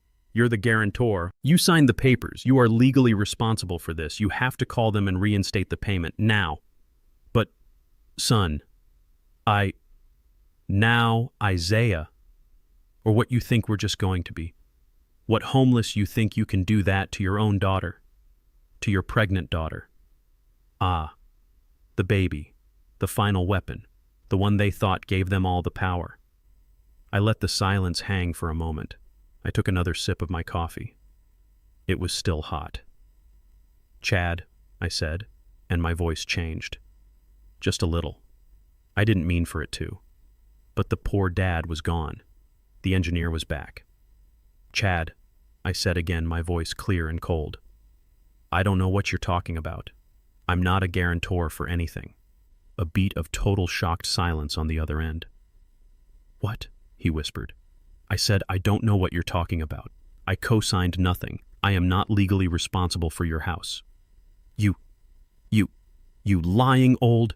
You were there. You signed the papers with us. At the lawyer's office 5 years ago, I saw you... Oh, I said. The lawyer's office. You mean Terrence Vance? Yes, Terrence, your lawyer. He set it all up. You're on the hook, old man. We all are. I don't think so, Chad. I think you should look at those papers again. If you can find them, I'm sure Terrence has the only legal copy. What are you saying? His voice was smaller now. The panic was turning to confusion. The animal was realizing the trap was not the one it thought. I said that I am 75 years old. I am on a fixed income, and I will not be shouted at. I continued, you and Vanessa are adults. You have a $1.5 million home. You have a $90,000 car. You eat at $200 a plate restaurants. You are clearly doing very, very well for yourselves. You told me yourself, Chad. You're a winner. You're building an empire. Surely a man like you, I said, savoring the words, can handle his own mortgage payment. He was sputtering. He was a fish on the dock, gasping. I'm afraid you've upset me, I said, my weak voice returning. All this shouting, my heart. I think I need to go. I have a doctor's appointment this morning. Wait, don't you hang up on me, you old... I pressed the end button. The cafe was quiet. The sun was streaming through the window. My coffee was half full. My phone started buzzing again, instantly. Vanessa. I didn't ignore it. I turned the phone off. I sat there. I took another sip. I am Isaiah Vance. I am 75 years old. I am an engineer. And I have just removed the first support beam. The whole rotten structure was about to come crashing down. I took a slow sip of my coffee. The phone was buzzing in my pocket, an angry, frantic vibration. Vanessa. I pulled it out and looked at the screen. I let it stop. It immediately started again. Vanessa, I answered. I held the phone to my ear, listening to the static, to the sound of her ragged breathing. Dad, call me now, the bank. It's an emergency. That was the text message she had sent. Now she was just screaming. Vanessa, honey, what's wrong? You're screaming. I made my voice sound weak, confused, old, the voice they expected. What did you do? She shrieked. The accusation was instant. Not what happened, but what did you do? What did I do? Sweetheart, I'm at the cafe. I'm having coffee. What are you talking about? The bank. The bank just called. They sent an email. The automatic payment, the one for the house. It was canceled. Canceled, I said. I injected just the right amount of grandfatherly confusion. Oh my. Are you sure that can't be right? I paid my half. That was the lie we'd set up. That I was paying half the mortgage and they were paying the other half. The truth was I was paying all of it. No, not your half. The whole thing. The bank said the payment was rejected. The main payment, they said, Dad, they used the word, they said we're in default. She was crying now. Hysterical sobs. Default, I said. My goodness, that sounds serious. Did you call Chad? He's the one who handles the money, right? Yes, I called Chad. He's the one who got the alert. He's screaming. He's throwing things. He says it's your fault. What did you do, Dad? Me, I said. I let my voice quaver. Honey, I don't handle those things. That's your finances. I just give you my little bit of help. I thought you two had that handled. Handled? She screamed. How are we supposed to handle it? You're the one. You're the co-signer. You're the guarantor. Ah, there it was. The word, the lie that had held them in place for 5 years. The guarantor. The co-signer. The role Rose and I had invented for me. The role of the benevolent poor father who was their last-ditch safety net. They said you have to call them, she cried. They said because you're the guarantor, you have to authorize the payment again. You have to fix this, Dad. You have to talk to them. Talk to who, sweetheart? The bank. Yes, the bank. Who else would I be talking about? But, Vanessa, I said, pausing as if I was struggling to remember. I don't know what I can do. I'm just an old man. I don't have that kind of money just lying around. You know my pension is fixed. I was pouring salt in the wound. I knew it. And it felt right. I gave you my help for the month, sweetheart. The $3,000, that's all I have. I don't have what the bank needs. Chad handles the rest. Dad, are you even listening? She wailed. It's not about the money. It's about your signature. You're the co-signer. The payment won't go through without your approval. That's what the man said. You have to call them. You have to tell them it's okay. I don't understand, Vanessa. Why would it stop? I didn't do anything. I don't know, she shrieked. Just fix it. I sipped my coffee. It was still hot. I don't think I should, honey. The line went silent. The only sound was her sharp, hitched breathing. What did you just say? I said I don't think I should interfere. I said, my voice still gentle, still old. You told me last night, you and Chad, you're building a new environment. You need your own space. You said I wasn't welcome. Dad. This isn't the time for that, she shrieked. We were just talking. This is real. This is the house. You have to fix this. I don't know how to fix it, honey, I said. I'm just the gloomy vibe. Remember, I don't fit in with your new environment. I think it's best if I stay out of your private finances from now on. Dad, I heard a muffled roar, a sound of pure rage. Give me the damn phone. Chad's voice exploded. I heard Vanessa yelp a sound of surprise and maybe pain. The line went quiet for a second, just the sound of heavy breathing. Then his voice came on. It wasn't the smooth, arrogant voice from the restaurant. This was the voice of the animal underneath, the one that loses $150,000 and tries to steal a house. Old man, he spat the words. What game are you playing? Game, I said, my voice still frail. Chad, what's going on? Vanessa is very upset. Don't you play dumb with me, he snarled. Each word was a punch. The payment failed. The guarantor account, your account. It's been frozen. What did you do? Frozen, I said. Oh my Lord. That can't be. That's my pension. That's all I have. I need to call the bank. Maybe my identity was stolen. Shut up, he roared. Stop with the old man routine. It's not funny. You're the guarantor. You signed the papers. You are legally responsible for this. You have to call them and reinstate the payment. Now. But, son, Now, Isaiah. Or what you think we're just going to be? What, homeless? You think you can do that to your own daughter, to your pregnant daughter? Ah, the baby. The final weapon. The one they thought gave them all the power. I let the silence hang for a moment. I took another sip of my coffee. Chad, I said, and my voice changed. Just a little. I didn't mean for it to. But the poor dad was gone. The engineer was back.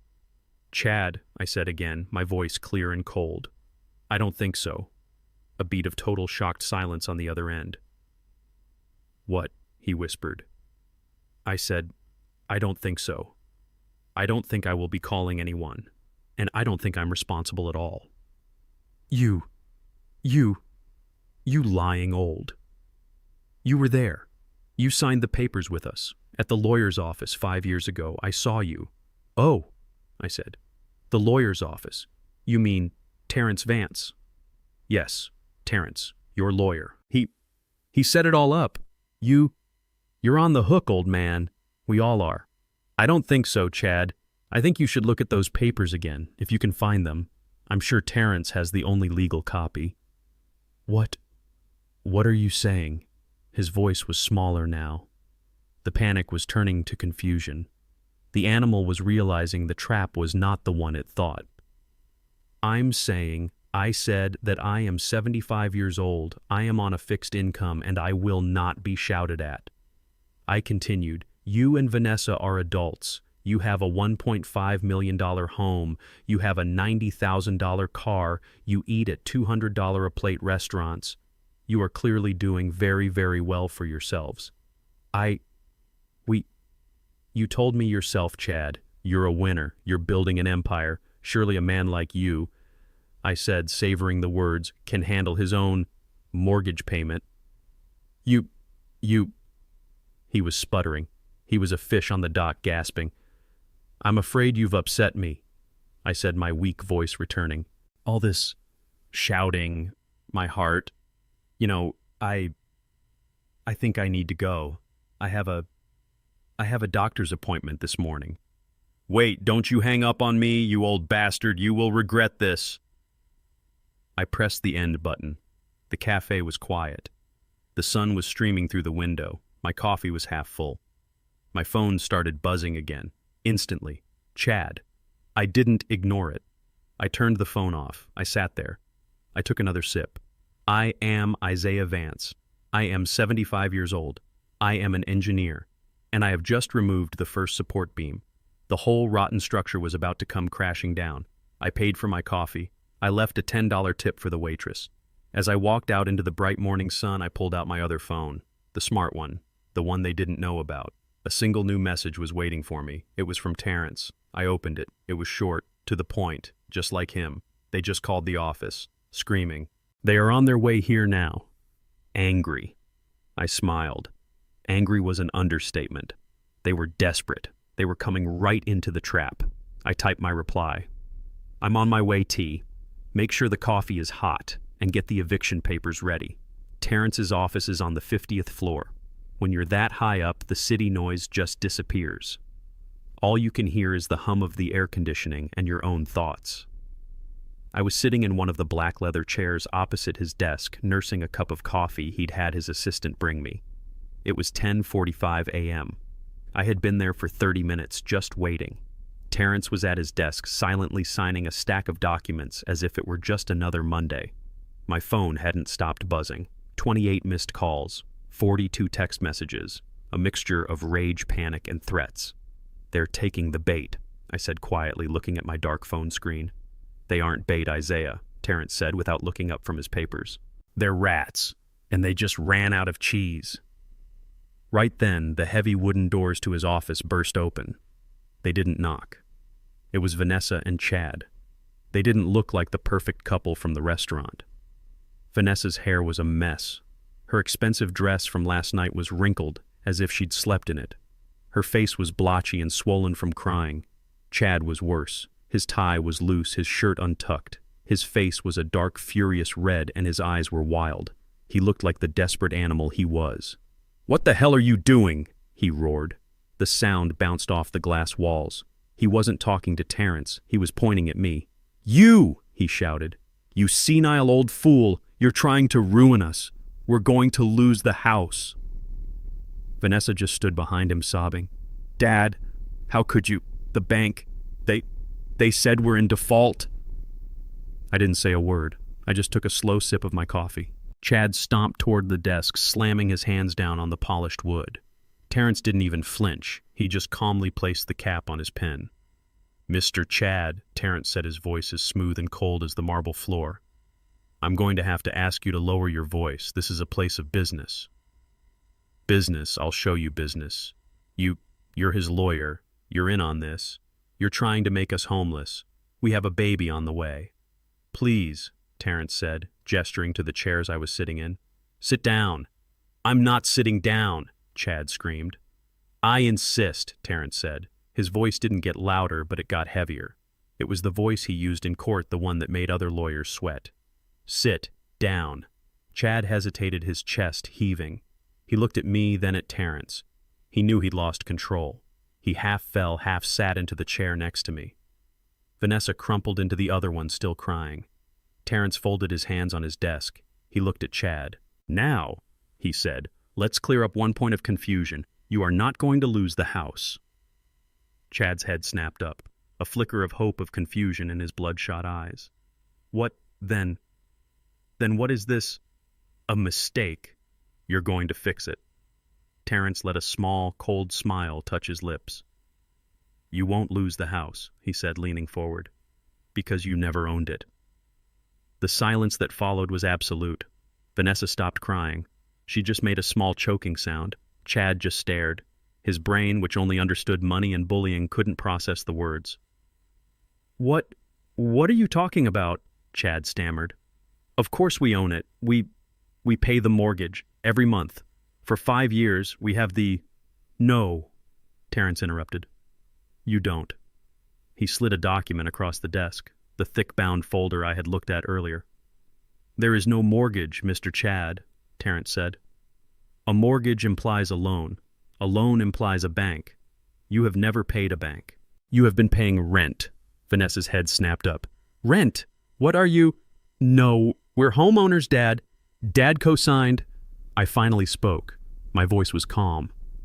"No, Vanessa, I didn't." I looked at my daughter. The confusion on her face was painful to see. I don't understand." "You have been paying $3,000 a month," Terrence said, "to a holding company, a limited liability corporation. Specifically," he opened the folder to the first page, "to Rose's Shield, LLC." "Rose's Shield," Vanessa whispered. Her eyes were wide. "Moms, what is that?" "It's a company. I said that your mother and I founded 6 years ago, with my money, from my firm, Vance and Isaiah Engineering." Chad's face went from red to a sick pasty white. He was finally connecting the dots. We formed the LLC," I continued, "to buy the house you wanted, the $1.5 million house.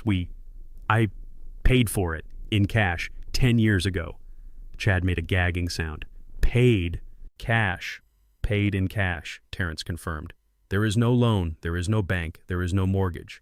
The house you've been living in, the house you tried to get a $250,000 illegal loan against last week," Chad flinched as if he'd been shot, "is owned free and clear by Rose's Shield LLC, an entity which I might add," Terrence smiled, "I am the managing partner of, and you are not homeowners, you are tenants, and you just defaulted on your rent."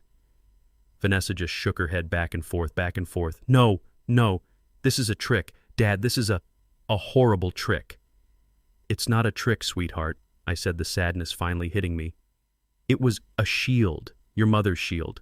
She knew this day would come. She knew what he was.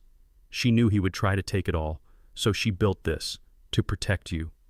"Protect me?" Vanessa shrieked, finding her voice. "Protect me! You lied to me. You let me believe. You let us, this whole time."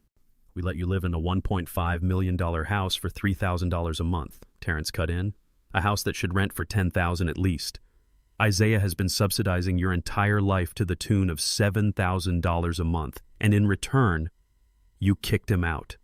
You called his dead wife's memories junk." Chad finally spoke. His voice was a hoarse whisper. You can't evict us. We have a lease. We have rights. We have a baby on the way." "You're right," Terrence said. "You do have a lease." He pulled a single piece of paper from the folder and slid it across the desk. "This is the lease agreement you both signed 5 years ago, the one you thought was a mortgage application, the one you clearly never read." Chad and Vanessa stared at the paper, at their own signatures.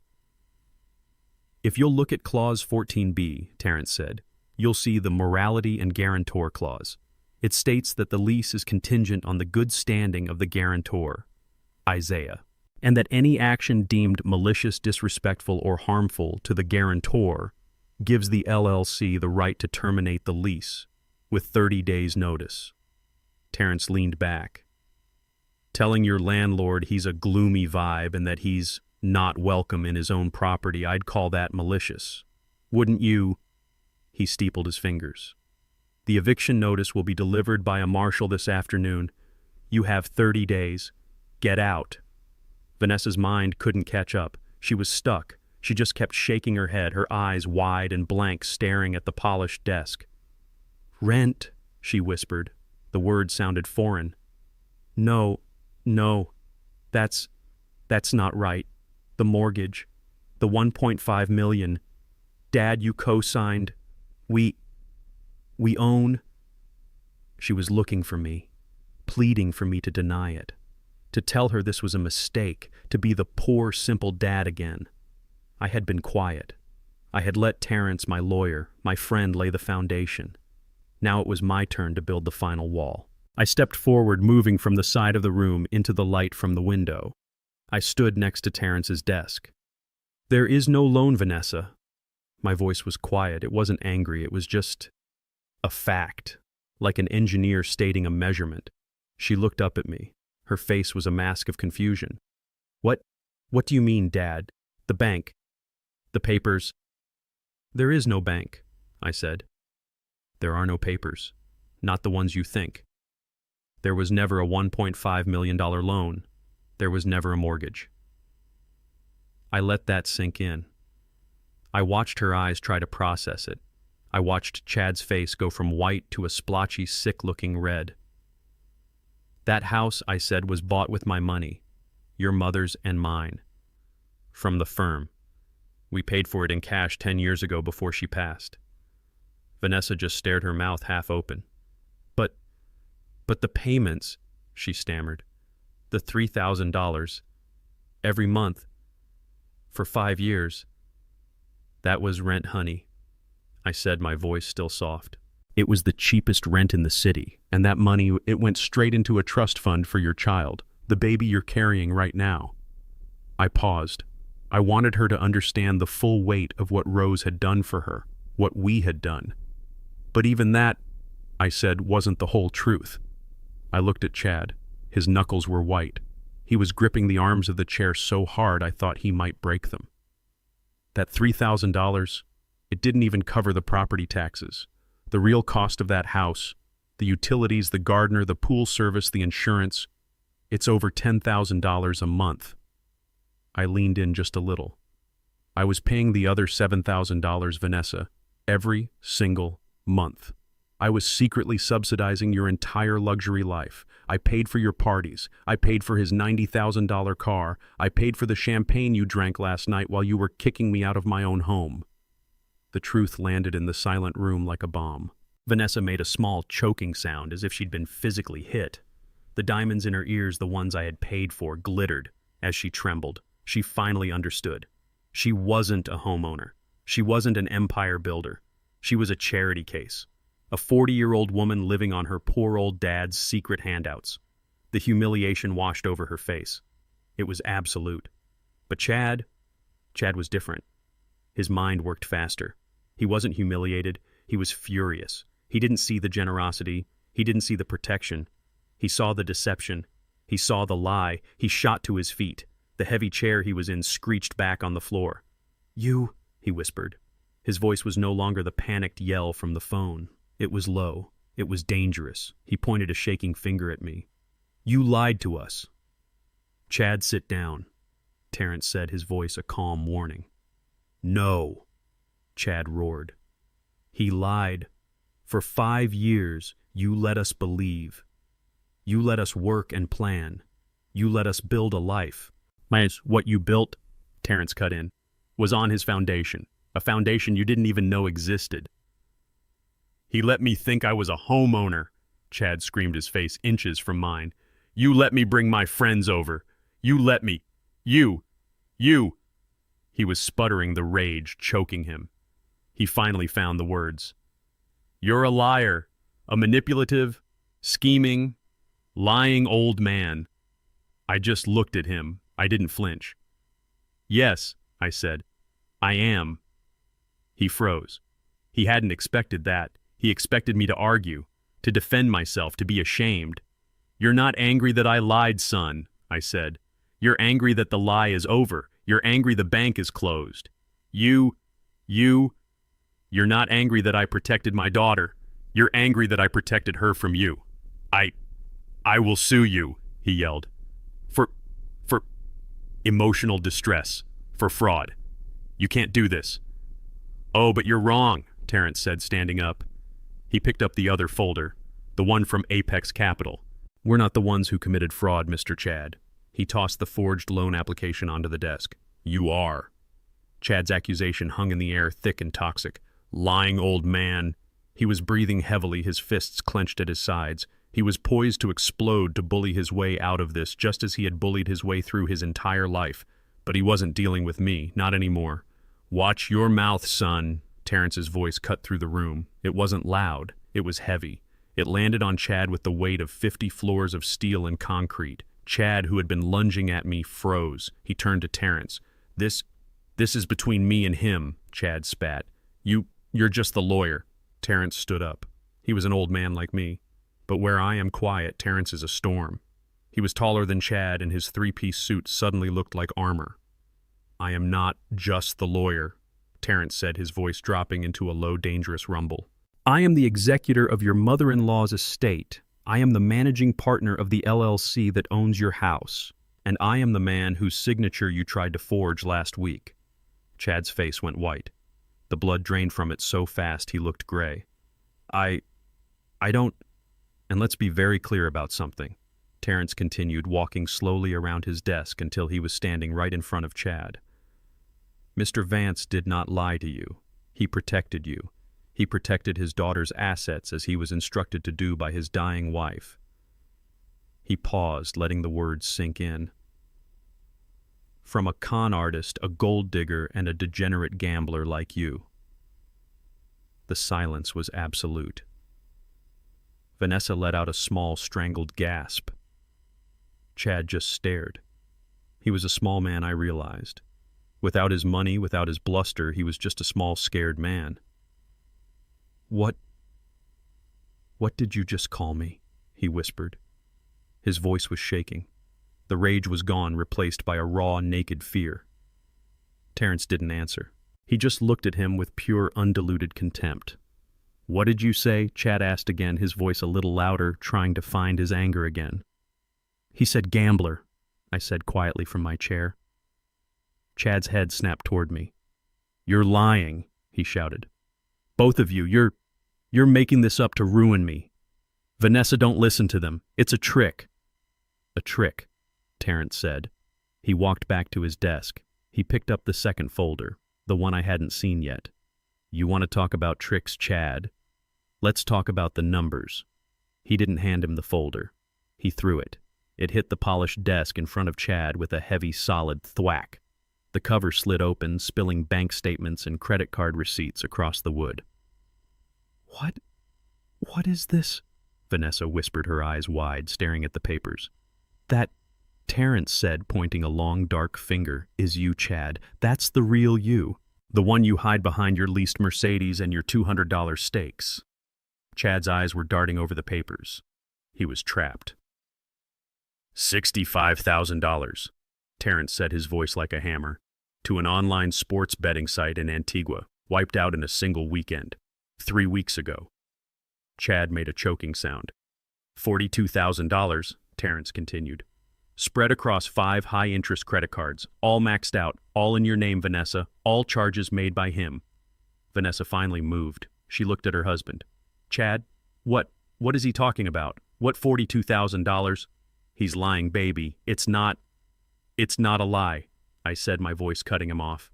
They both looked at me. I stood up and walked to the desk. I pointed at the statements.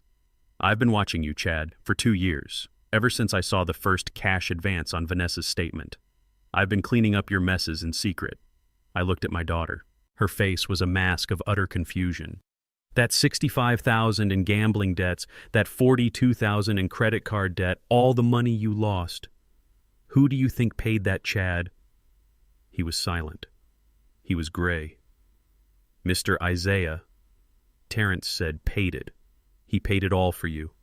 He paid it from his own accounts, the ones you didn't know about.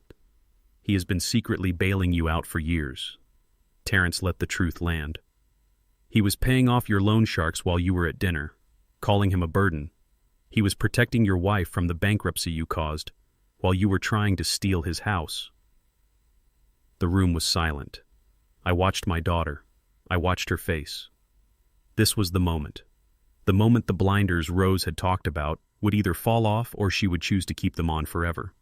She wasn't looking at me. She wasn't looking at Terrence. She was looking at her husband. her perfect, successful winner of a husband. "Chad," she whispered. Her voice was small, so small, like when she was a little girl. "Is it true?" Chad didn't answer. He was staring at the papers. He was defeated. "Gambling, debts," Vanessa whispered again, the words sounding foreign like a language she didn't understand. "Chad, you gambled." He finally looked at her, and in his eyes she didn't see the provider. She didn't see the empire builder. She saw the leech. She saw the truth. "You," she began, her voice trembling. "My father, he paid." She looked from the papers to her husband's gray face and then finally to me. The poor old dad in the funeral suit. And her entire world, the entire glittering, fake, expensive world she had built, shattered into a million pieces. Vanessa's face. It was blank. Just blank. She looked from the gambling statements to her husband, and then to me. She was a 40-year-old woman, but in that moment she looked like a lost child. A child who had just been told that monsters are real. "Chad," she whispered. Her voice was small, so small. Is it true?" He didn't answer. He couldn't. He just stared at the papers, defeated. "Gambling. Debts." She whispered again, the words sounding foreign like a language she didn't understand. "Chad, you gambled. You told me those were investment fees." He finally looked at her, and in his eyes she didn't see the provider. She didn't see the empire builder. She saw the leech. She saw the truth. "You," she began, her voice trembling. "My father, he paid." She looked from the papers to her husband's gray, slack-jawed face and then finally to me, the poor old dad in the funeral suit, the gloomy vibe, and her entire world, the entire glittering, fake, expensive world she had built. It shattered into a million pieces. But Chad wasn't done. A cornered rat doesn't just surrender. It bites. He saw the look on Vanessa's face. He saw her turning away from him. He saw me and Terrence standing there holding all the cards. He knew he had lost. He knew he was ruined. So he did the only thing a coward can do. He deflected. He changed the enemy. His face, which had been gray with fear, twisted back into that familiar, ugly mask of rage. He didn't lunge at me. He didn't lunge at Terrence. He turned on his wife. "This," he roared, jabbing a shaking finger at Vanessa. "This is your fault." Vanessa flinched physically, recoiling from him, as if he had slapped her. What, your fault?" he screamed, his voice cracking. "Your stupid, senile old man. You told me he was nothing. You told me he was a poor old fool. You told me he was easy. I thought he was—" "You promised me," Chad was yelling now, his spittle hitting the polished desk. "You promised me he'd give us everything.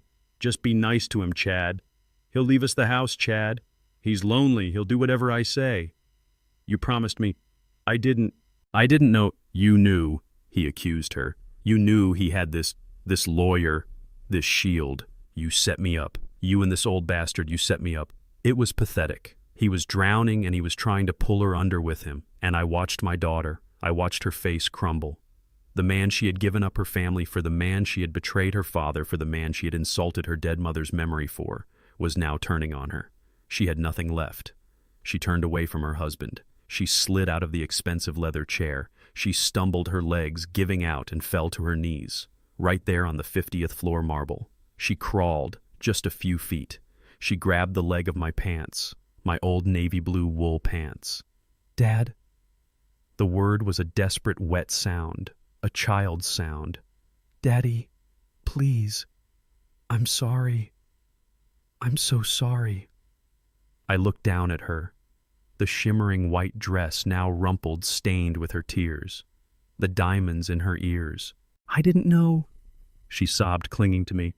"I didn't know about the debts. I didn't know about the forgery. I swear, Dad. He told me we just needed the room. He told me I'm so stupid. I'm so stupid."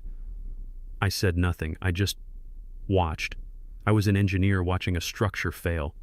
"Please, Dad," she begged, looking up at me, her mascara running in black rivers down her face. You can't do this. You can't kick us out. Please, I told you. I'm pregnant." There it was, the last card, the one she thought was her ace. the one she thought would save her. It's your grandchild, she cried, her voice rising in desperation. Your grandchild, you can't kick your own grandchild out onto the street. Please, Dad, don't do this. Don't do this for him, for the baby, please. She was crying. Chad was silent watching, probably hoping her performance would work. Terrence was silent watching me. I looked down at my daughter, my little girl, the one I used to read stories to, the one I taught to ride a bike. Her tears were real now. The panic was real. The desperation was real. But the lesson wasn't finished. I reached down, not to help her up. I gently, firmly, removed her hand from my pant leg. She looked up at me, her eyes wide with shock. Her sobbing stopped for a split second. I'm not kicking my grandchild out, Vanessa, I said. My voice was quiet. It was cold. It was final. I'm kicking you out. Her face crumpled. But the baby, I said, is the only reason you're not in handcuffs right next to him. I nodded at Chad. The baby is protected. Your mother made sure of that. The Roses Shield LLC, the $3,000 a month you thought was a mortgage.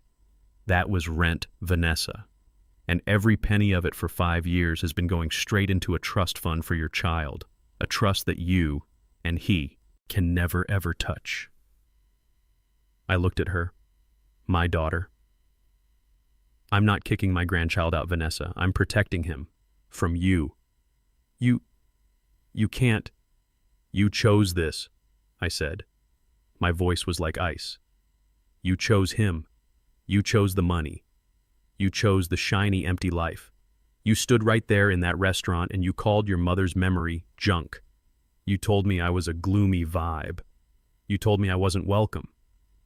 I leaned down just a little so she could see my eyes. You were right, Vanessa. I'm not welcome in your world. And you are no longer welcome in mine. I looked at Chad, who was still frozen gray-faced. And as for you, I said to him, you're not a winner, you're just a common thief. I turned to my friend. Terrence, have security show them out. Dad, Vanessa screamed, a real animal scream of loss. No, Dad, please don't do this. I have nowhere to go. Get out of my sight, I said and turned my back on her. Both of you. I walked to the window. I heard Terrence buzz his intercom. Joseph, we have 2 guests who are leaving. I heard the sounds behind me, sobbing, pleading. Chad finally silent, pulling Vanessa roughly to her feet. I heard the heavy doors open and then close with a soft final whoosh. I just looked out at the city, my city. They're gone, Isaiah, Terrence said quietly. I nodded. I felt empty. But I also felt light. Now, I said, my voice rough. Now we live. Chad's face was a terrible thing to watch. The rage was gone. The arrogance was gone. All that was left was the raw, primal fear of a trapped animal. He stared at the eviction notice on the desk. 30 days. Vanessa was still on the floor, her sobs echoing in the quiet, expensive room. She was a broken heap of silk and diamonds. Chad looked at her. Then he looked at me. His mind was working, scrambling, trying to find a foothold. He was a cornered rat, and he had one last thing left, a threat. His lip curled. The fear was still there, but hate was pouring in to fill the void. You'll regret this, he whispered. His voice was hoarse, venomous. I didn't react. I just looked at him. You think you've won, he snarled, trying to find his old bluster. You think you can just do this to me, to your daughter? He jabbed a finger at Vanessa, who was still weeping on the floor. You'll regret this, old man. I swear to God you will live to regret this day. I was about to respond. I was about to tell him that the only thing I regretted was letting this go on for 5 years. But I didn't have to. Terrence laughed. It wasn't a nice sound. It was a low, cold, dry chuckle that came from deep in his chest. It was the sound of a judge who has just heard the stupidest lie of his career. Chad's head snapped toward him. You think this is funny? Oh no, Terrence said, standing up. He walked slowly around his desk, straightening his waistcoat. I don't think it's funny at all, Mr. Chad. I think it's tragic. He stopped right in front of Chad, close enough that Chad had to tilt his head back to look up at him. "Regret," Terrence said, his voice a low growl. "I don't think Mr. Vance will be the one feeling regret." "You stay out of this," Chad spat.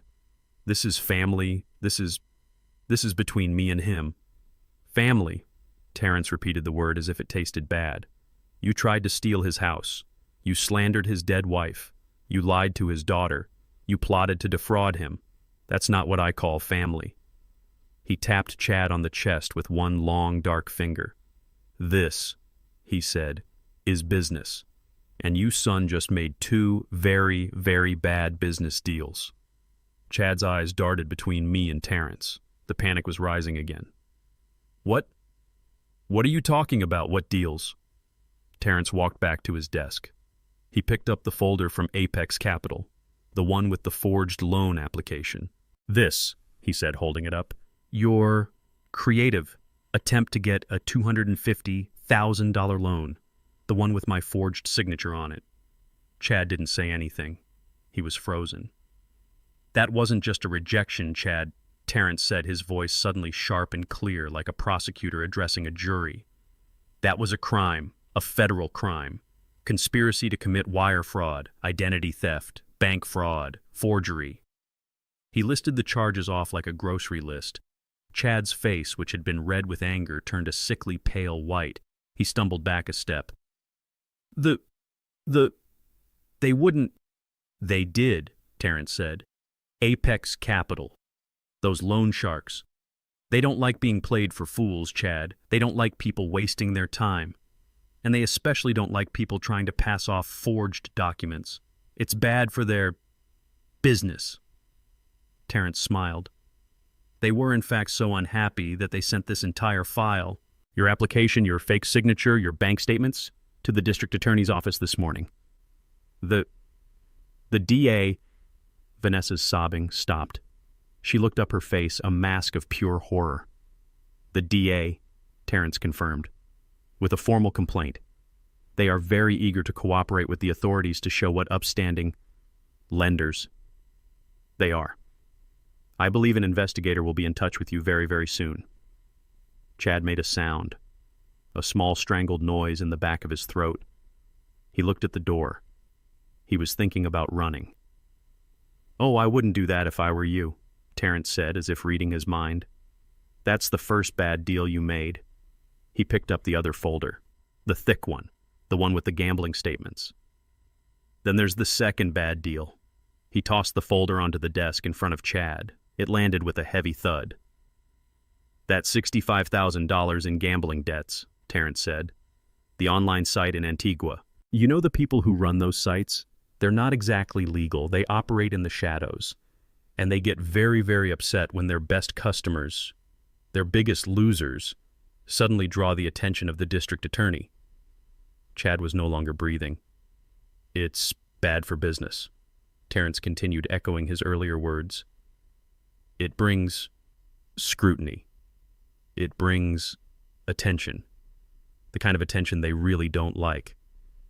I imagine they'll be in touch too, and I guarantee you, they are much less polite than the DA." He paused, letting the full weight of the new reality settle. "So you see, Mr. Chad," Terrence said, his voice almost a whisper, "you're trapped. You're trapped between the loan sharks you tried to defraud and the gambling sharks you're about to expose. You are ruined. Utterly." Chad was speechless. He was Kung Hong. He didn't say another word. He just stood there, his mouth open, making a small, gasping sound. His entire empire, his whole fake world had just been vaporized in under 10 minutes. He looked at me. His eyes were dead. Then he looked at Vanessa. He didn't look at her with love. He didn't look at her with pity. He looked at her with pure, unfiltered hatred. She was the anchor tied to his leg as he went under. She was the source of all his problems. He yanked her arm hard. "Get up." It wasn't a request. It was a command. She stumbled to her feet, still crying, her face a mess of running makeup and tears. "Isaiah, Dad, please, please." He didn't let her finish. He grabbed her by the elbow and physically dragged her toward the door. "Chad, you're hurting me," she cried. He didn't care. He hauled her out of the office like a sack of garbage. The heavy wooden doors whooshed shut behind them. And then, silence. just the quiet, efficient hum of the 50th floor air conditioning. I was alone in the room with Terrence. My phone on the desk was finally quiet. The buzzing had stopped. I looked at my hands. They were resting on the knees of my old suit. They were perfectly steady. Terrence walked over to his desk. He stacked the folders neatly, one on top of the other. He put his pen back in its holder. "Well," he said, straightening his tie, "that's that." I nodded. The structure was down. Now the cleanup. "Thank you, Terrence," I said. "Don't thank me," he said, walking to the window. "Thank Rose." He looked out at the city. "She built a damn good shield, Isaiah, a damn good shield." The heavy wooden doors of Terrence's office whooshed shut. The sound was so final. The screaming, the begging, the ugly, desperate sobs of my daughter. It all just vanished. Cut off. Silence flooded the room. A deep 50-floor-up silence where all you could hear was the faint, expensive hum of the air conditioning. I was still standing by the window. I hadn't turned around. I just stared out at the city I helped build, the bridges, the foundations of the skyscrapers, all steel and concrete and logic, things that made sense. I heard Terrence let out a long, slow breath. It was the sound of a man who had been holding his own for a very long time. I heard the clink of glass as he poured something. He didn't ask me if I wanted any. He knew I didn't drink, not since Rose. I heard his footsteps on the thick carpet. He came to stand beside me at the window. He wasn't holding a drink for me. He was just standing there. Two old men in suits looking at the world we had spent our lives building. "Well," he said. His voice was a low rumble. "That's that." I nodded. My reflection in the dark glass looked old, tired, but my shoulders were straight. We stood there for a minute, maybe 5. Time didn't seem to matter. Finally, Terrence spoke again. He asked the real question. "You all right, Isaiah?" I thought about it. Was I all right? My only child had just been dragged out of my lawyer's office, exposed as a fool who had married a criminal, the man she was carrying a child for, my grandchild, the man I had secretly been paying off for years, the man who had just last night mocked my suit, mocked my life, and kicked me out of my own home. Was I all right? I should have been heartbroken. I should have been furious. I should have been in a million pieces on that expensive marble floor just like Vanessa, but I wasn't. I felt quiet. I felt the way I used to feel late at night after finishing a complex structural blueprint. Tired, empty, but correct. I turned away from the window. I looked at my friend. "I'm all right, T," I said. And I realized it was the first completely true thing I'd said in 5 years. I'm at peace. Terrence looked at me, his sharp eyes searching my face. He nodded once, satisfied. "Good. Because I'm not. I'm angry as hell. But we can use that." He walked back to his desk. "So, phase 2. The eviction is filed. It'll be served this afternoon. 30 days. The bank accounts you were funding are frozen. The credit cards you were secretly paying, they're all cut off. They are as of this moment completely and totally on their own." "Good," I said. He sat down. "The other matter. The forged loan application. Apex Capital." "The loan sharks," I said. "They're not happy." Terrence said, a grim smile playing on his lips. "They were very cooperative when I informed them that Mr. Chad had attempted to defraud them. They've already turned his file over to the district attorney. He's going to be busy. He'll be arrested," I stated. It wasn't a question. "Oh yes," Terrence said. "It's just a matter of when. Wire fraud, forgery, it's federal. He's finished." I nodded again. It was all just engineering. A failed component being removed from the structure. "Now," Terrence said, leaning back. "The assets. Rose's Shield LLC. What do we do with the house?" I didn't have to think. I had been thinking about this all morning ever since I saw that forged signature. "The house," I said. "The one on Willow Creek. Sell it." Terrence raised an eyebrow. "Sell it? Just like that?" "You know, the trust. It's designed to—" "I know what it's designed for," I interrupted. "It's designed to protect Rose's legacy, and it's designed to protect her grandchild. But the house belongs to the LLC, and the LLC belongs to me. I want it gone, Terrence." I walked back to the window. "I don't want to see it again. Rose, she wouldn't want to see it again. It's, it's tainted. It's tainted by his greed and her weakness. Sell it. Liquidate the asset. Terrence was quiet for a moment, just tapping his pen on his desk. Tap, tap, tap. All right, he said. It's done. The market is high. It'll fetch 1.5, maybe 1.6 million. And the money. What do we do with it?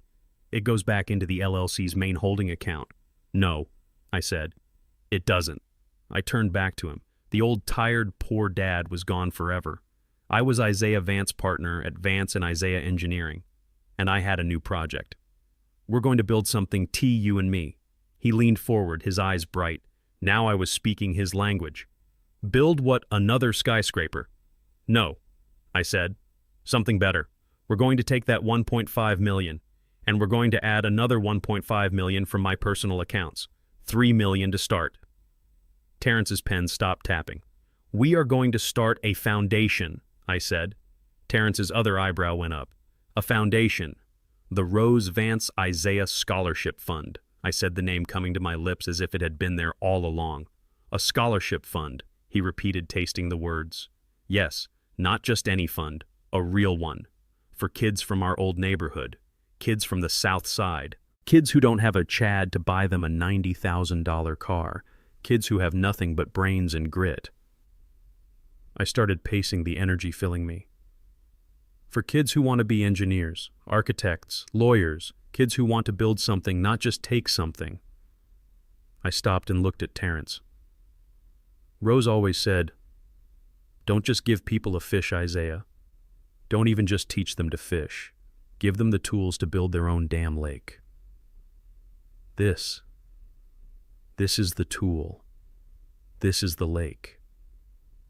I felt the last of the tightness in my chest.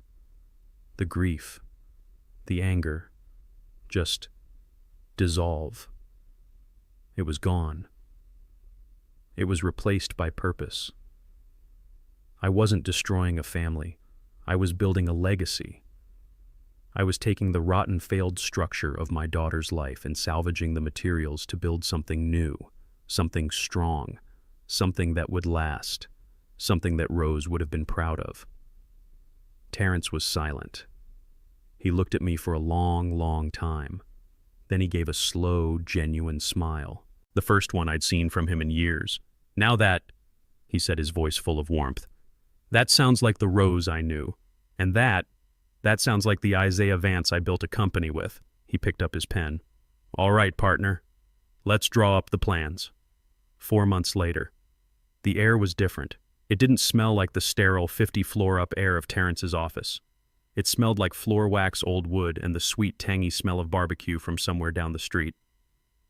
I was back in my old neighborhood, the community center gym on the south side, the one I helped build the foundations for back in 1978. The brickwork was old, the basketball hoops were worn, but the floor was clean, and the lights were bright. It was real. About 50 people were here, not the glass and chrome crowd from the Skyline Grill. These were real people, neighbors I'd known for decades, young kids with futures in their eyes. Terrence was standing next to me. He was still in a three-piece suit, but he looked comfortable. He belonged here just like me. In front of us on a simple folding table was a giant, comically large check. The name on it was the Rose Vance Isaiah Scholarship Fund. The amount was $2 million. I looked out at the small crowd. I saw Mrs. Davis, who ran the corner store. I saw Michael, the high school principal. I saw a dozen young, eager black and brown faces, the first recipients of the fund. It was done.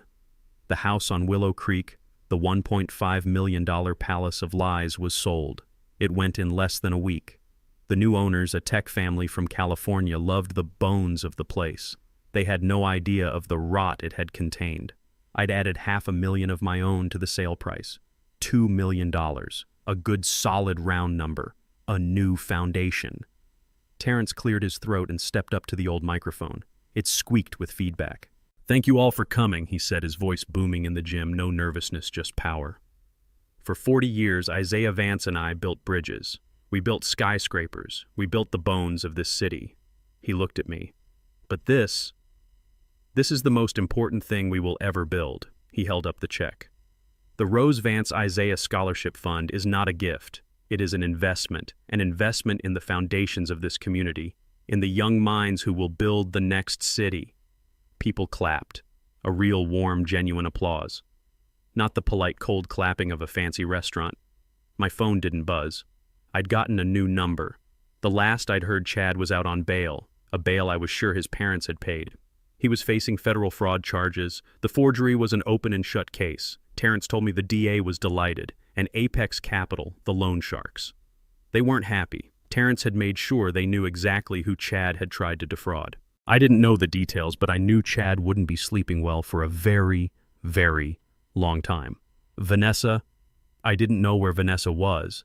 She had left Terrence's office with Chad, and she had vanished. She hadn't called. She hadn't written. She had made her choice. She had chosen the criminal. She had chosen the lie. The pain of that, it was still there. A dull, deep ache, like an old construction injury that flares up in the rain. But it wasn't crippling anymore. It wasn't the center of my world. This was the center now. The principal. Michael, a good, strong man, came up and shook my hand. His grip was firm. "Isaiah," he said, his voice thick with emotion, "you have no idea what this means. You're giving these kids a chance, a real chance." "They're the ones with the good foundations, Michael," I said. "They just need the tools to build." The small ceremony ended. People started to mill around eating the potato salad and fried chicken that Mrs. Davis had brought. Terrence clapped me on the shoulder. "Phase 1 is complete, partner. Now, Phase 2. I smiled. Phase 2. I didn't leave. I walked over to a corner of the gym where a few long tables had been set up. On them not food, but paper. Large, white, beautiful sheets of paper. Blueprints. A group of teenagers, the first recipients of the scholarship, were gathered there looking at the drawings with a mix of confusion and curiosity. I walked up to them. They all turned. "All right," I said, my voice feeling stronger than it had in years. "Who wants to learn how to actually build something?" A young woman, maybe 17, with bright, intelligent eyes, pointed at the drawing. "Mr. Vance, I don't understand these lines. What do they all mean?" I unrolled a fresh blueprint, the one for the new community library. "This," I said, my finger tracing a thick, solid line, "is a load-bearing wall. This is the spine. This is what holds everything else up." I looked at the kids. Their faces were open, eager. "You see, in engineering, just like in life, you can't just move a load-bearing wall because you want a bigger room. You can't just ignore it because it's in your way." I tapped the paper. "It has a purpose. It holds the weight. It keeps the whole structure from collapsing. You cut corners here. You lie about what's holding you up. You pretend it's not there." I looked up at the memory of Chad's furious, panicked face. "The whole thing fails. Every time." The young woman nodded slowly. "The whole structure fails," she repeated, understanding. "Exactly," I said. "Now, let's look at the foundation." I spent the next 2 hours talking about steel and concrete and stress loads and integrity. I was teaching them, my real job, my real passion, and I felt happy. Not just calm, not just at peace, truly happy. I was 75 years old. My suit was old. My car was old. But I wasn't a gloomy vibe. I was a builder, and I was just getting started. It's been almost a year. The winter was long and quiet. Now spring is here. The small park outside my apartment building is green again. I spend my mornings at the community center on the south side. The Rose Vance Isaiah Scholarship Fund is real. It's not just a document in Terrence's office anymore. We just sent our first 3 kids off to college. Real engineering schools. Kids from my old neighborhood. I still live in my small apartment. It's my sanctuary. Terrence comes by for chess on Tuesday nights. He complains that I'm getting soft. I tell him I'm just getting peaceful. I haven't heard from Vanessa. Not a word. Not since that day. I heard through the grapevine what happened. Chad was indicted. The federal fraud charges stuck. The forged loan application, the one with Terrence's forged signature, was an open and shut case. And Apex Capital, the loan sharks, they were apparently very persuasive in their cooperation with the district attorney. Chad is gone. He'll be gone for a long, long time. But Vanessa, vanished. Part of me was relieved, part of me, the father part, the part I try to keep locked down, still ached. I wondered every night if she was okay, if she was safe, if she was alive. Today the mail came. Mrs. Davis, from down the hall, she's 80 now, always brings mine up for me. "Just Bill's Isaiah," she said, handing me the small stack. "And this one. Just Bill's flyers, and one envelope. It was cheap, thin. The kind you buy in a pack of 50 at the drugstore. The paper was almost see-through. My name, Isaiah Vance, was written on the front. The handwriting was shaky, unfamiliar, but it wasn't. I knew that loop on the V. I knew that soft curve on the S. Vanessa. My hands started to shake. For the first time in almost a year, my hands shook. I sat at my kitchen table for a long time, just looking at it. The postmark was from a small town in Oregon, a place I'd never heard of. Part of me, the part that Terrence had hardened, wanted to throw it away, to put it in the trash unopened. Why now? Why after I'd finally found peace? But I thought of Rose. Protect her, Isaiah, but don't give up on her. I picked up the old letter opener Rose used to use, the one with the silver handle. I slit the envelope. Inside was a single sheet of lined notebook paper, the kind a child uses for school. It was folded, and a photograph. I pulled out the photograph first. It was a baby, a tiny, beautiful brown-skinned baby girl wrapped in a simple pink hospital blanket. She was asleep. She had my eyes. My hands were definitely shaking now. I couldn't breathe. I unfolded the letter. The shaky handwriting filled the page. Dad. That one word hit me. Not Daddy, not the sugary false name she used when she wanted something. Just Dad. Dad. I don't know if you'll read this. I don't blame you if you throw it away. I deserve that. I deserve everything that happened. I deserve more. I had to stop. I had to put the letter down and take a breath. The words were blurred. I wanted you to know. I left him. I left Chad. The day after that day, in Terrence's office. I finally saw who he was. I saw what he turned me into. I packed one bag, the one I had before I met him, and I left. I got on a bus. I haven't spoken to him since. I read that line again. I left him. I'm in Oregon now. I got a job. It's not fancy. I work at a bakery, a small one. An old woman named Mrs. Peterson. She gave me a job. Kneading dough, sweeping floors. It's hard work. My hands hurt every night, but it's honest. For the first time in my life, Dad, I'm doing honest work. Honest work. I had the baby 4 months ago. She's a little girl. She's healthy. She's perfect. She looks a little like you. I looked at the picture again. My granddaughter. I named her Rose. I stopped. I put the letter down. I couldn't see the words anymore. Rose. She named her Rose. The tears I thought I'd run out of. They were there. They were hot. They rolled down my face, down the deep lines, and dripped onto the cheap paper. I wiped my eyes with the back of my rough hand. I had to finish. I know I don't have the right to ask you for anything. I know I destroyed everything. I know I'm not your daughter anymore. Not really. But I'm trying, Dad. I'm really, really trying. To be better. To be someone Mom would have been proud of. This Sunday. I know it's late. I lost track of the days. But I think this Sunday is Father's Day. I wanted to ask if maybe I could call you just to wish you a happy Father's Day.